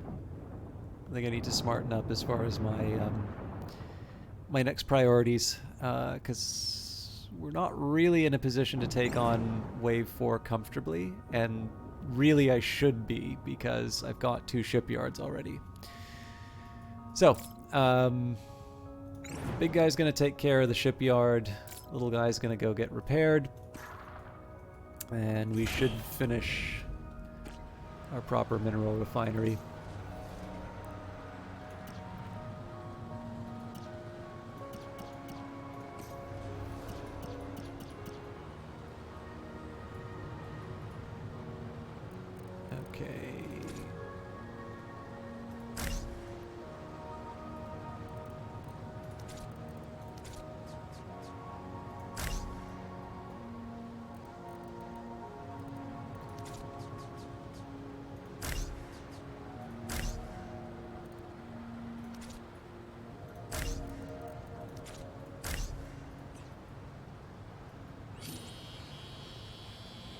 So I don't think I'm gonna have. I don't think I'm gonna make sure all of this is staffed. Well, maybe I can afford to have all of it staffed. How many free? 16?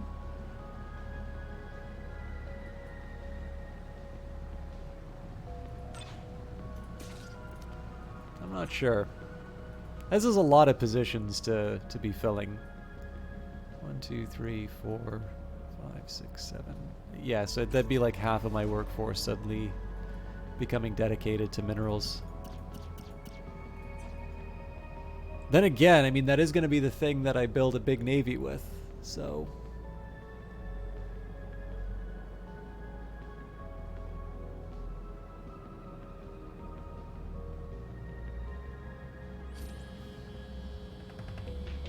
Device complete. Device complete. Device complete.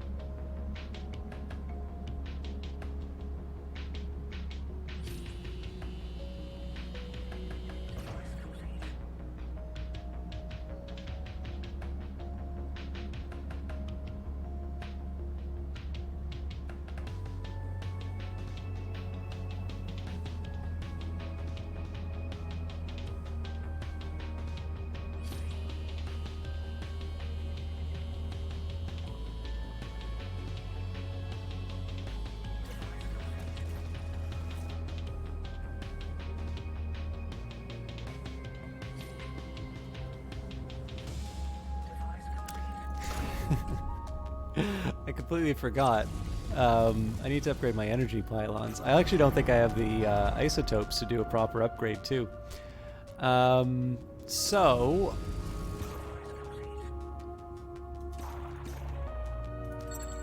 This may or may not be temporary, but I'll stick a pylon down here for now.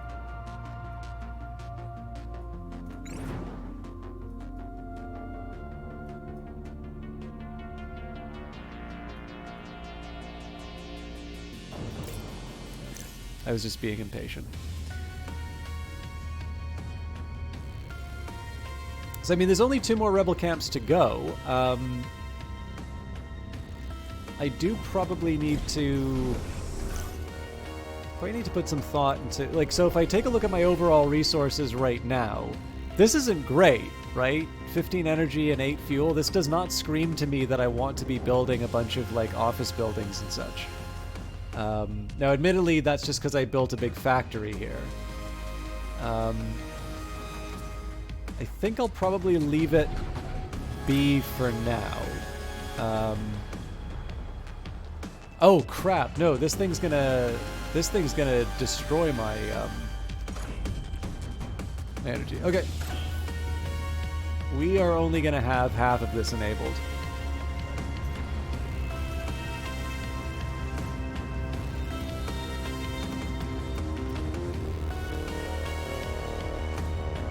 Otherwise, like, we're gonna just completely undo all the progress that we made.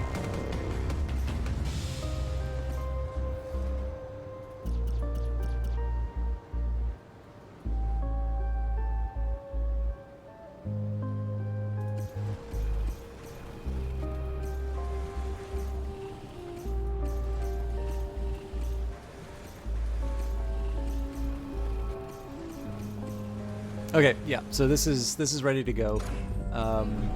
Once the pylon gets constructed, really.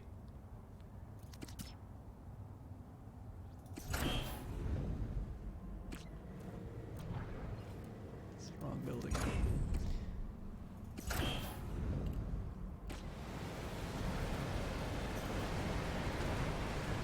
Holy smokes, that threat level. I wonder if that's purely... Ugh.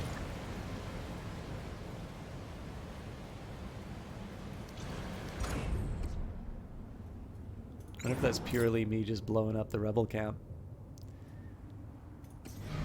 It's not great if it is. Again, we'll clear it out because we can. But I'm thinking, yeah, I need to kind of ramp a few things up.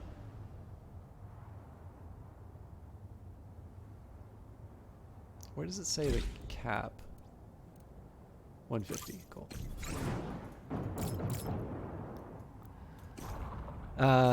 Okay.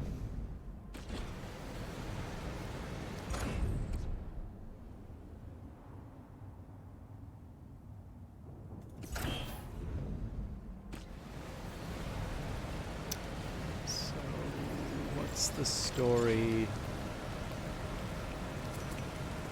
I have storage for tier 2 minerals. Is it just because I haven't given them anything to do with it, I guess?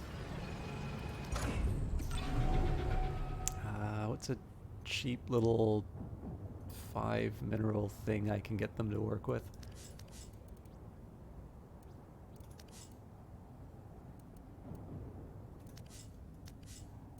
Actually, I guess it won't matter because it's going to just come out of storage.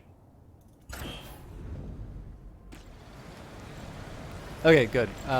Really, at this point, I'm just trying to get that tier 2 isotope so I can build the pylon and finally get some decent production.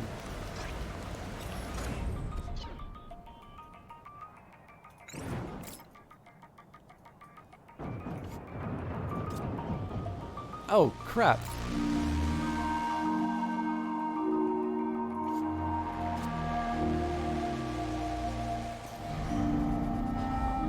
I've actually lost my other ship. Oh, here we go.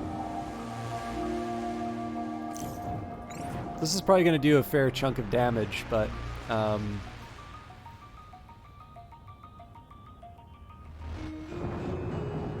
don't know if it's quite worth the... I mean, the damage is going to have to be repaired one way or the other, right? So at least this thing here has already been... it's already been damaged. I'm going to need to spend the money to repair it as it is. Okay. Let's get that pylon down as soon as we can. Otherwise, we're not going to be able to finance the next... Or, well, financing isn't a problem. Constructing is the problem for the next fleet. So the longer Factory 5 is running and producing stuff, the more likely we're going to be able to build a ship to specification.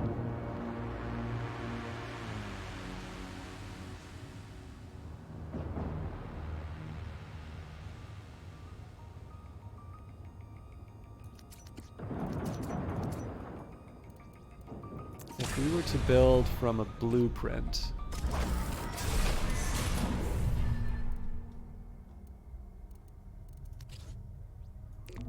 Yeah, so they're not going to let us build it until at least 350.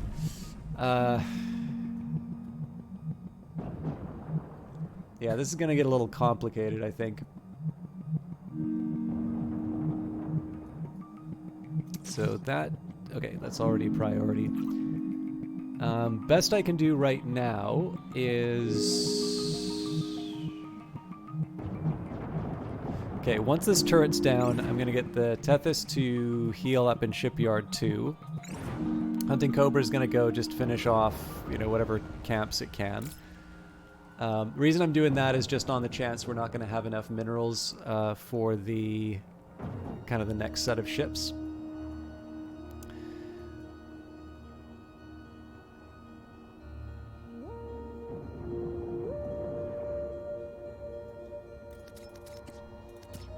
I don't think it makes a lot of sense for the dedicated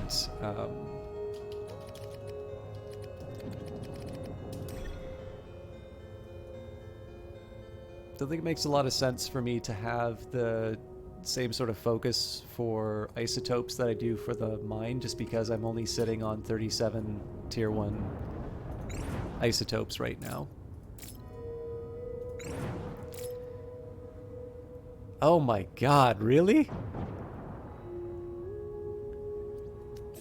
I don't think I have it in me for another fight right now, so I'm gonna say...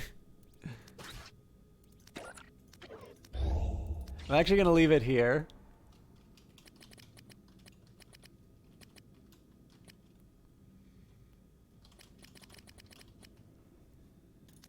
I'm gonna give myself a bracing start to next week's stream.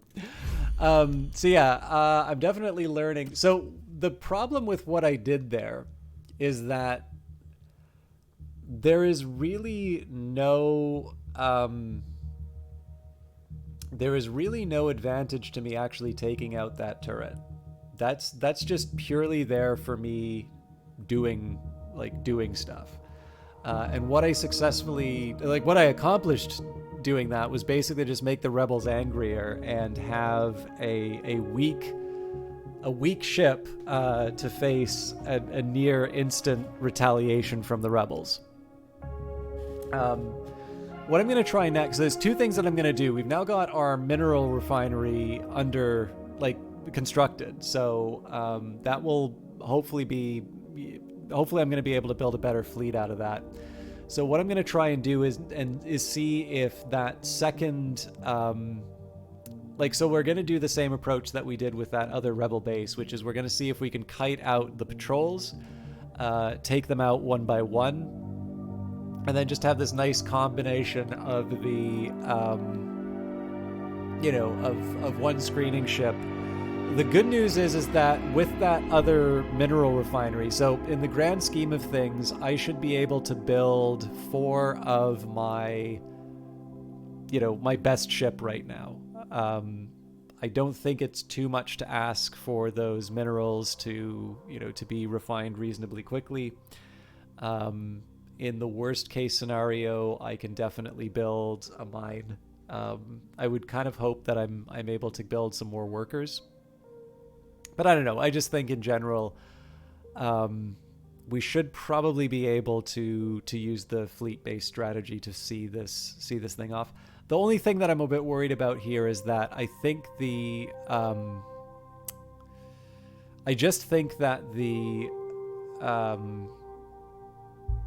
at least with the hard difficulty, it feels like I don't have much of an opportunity to spend the time just smelling the roses and building a big, interesting city. I definitely feel a lot of pressure to, get the fleet built and get the fleet built quickly. But that's fine. I mean, I don't necessarily think it's bad to have the game be challenging.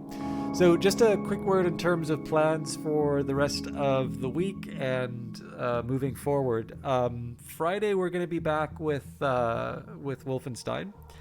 Now, I think next week we're due for a Phantom Brigade update, so I'm going to need to try and find a balance to making sure that I get this run done before the next update for Industries of Titan. I really do want to try and see this thing through to the end, but I know I'm going to be pushing up against the sort of the limits of the fact that there's more than one Brace Yourself game that I really like playing right now. Next update's coming in September 7th, so 27 days is 27 days in one sense is a really long way away, but in my streaming time, given the fact that I have so many days dedicated to so many games now, it's actually kind of tough to cram it all in. So we'll see how that goes. But one way or the other, as always, Industries of Titan's a treat. I was actually kind of happy that the local meetup didn't happen. Not that I don't like seeing people from the local meetup, but it's just, to me, it was really nice to be able to... Brawler! It's time! Come on. I hate autoplay ads like this. I don't know. It was just really nice to be able to spend some more time with Titan in a way that I wasn't 100% sure I was going to be able to. So sorry if it was a little more, I don't know, it was a little more sleepy this time, but I was happy to be able to share it. Let's just take a quick second here and see who is streaming. I guess the first question is if anybody's doing Industries of Titan. They are not. But I do notice that Love Lust Games is currently playing Boyfriend Dungeon. I don't always get a chance to host Love Lust Games, so Love Lust is actually somebody I know from the GOG. Hang on. This is somebody who I know from the GOG stream team. Really friendly. They're actually somebody who played Cultist Simulator for a little bit and said nice things about the tutorial that I did for it on the GOG channel. I actually think that Loveless is really well suited for Boyfriend Dungeon, so I'm quite interested in seeing how they handle it. But either way, just in the absence of more Titan content to show off, I figure Loveless would be a good place to go. So yeah, Wolfenstein on Friday. I've already got the next Oblivion episode recorded and ready to go. So that'll be coming up next Tuesday, Stellaris on Monday, and then next week probably Phantom Brigade, but we'll see. We'll see where it all is. But yeah, until then, thank you very much for watching, and treat Loveless well.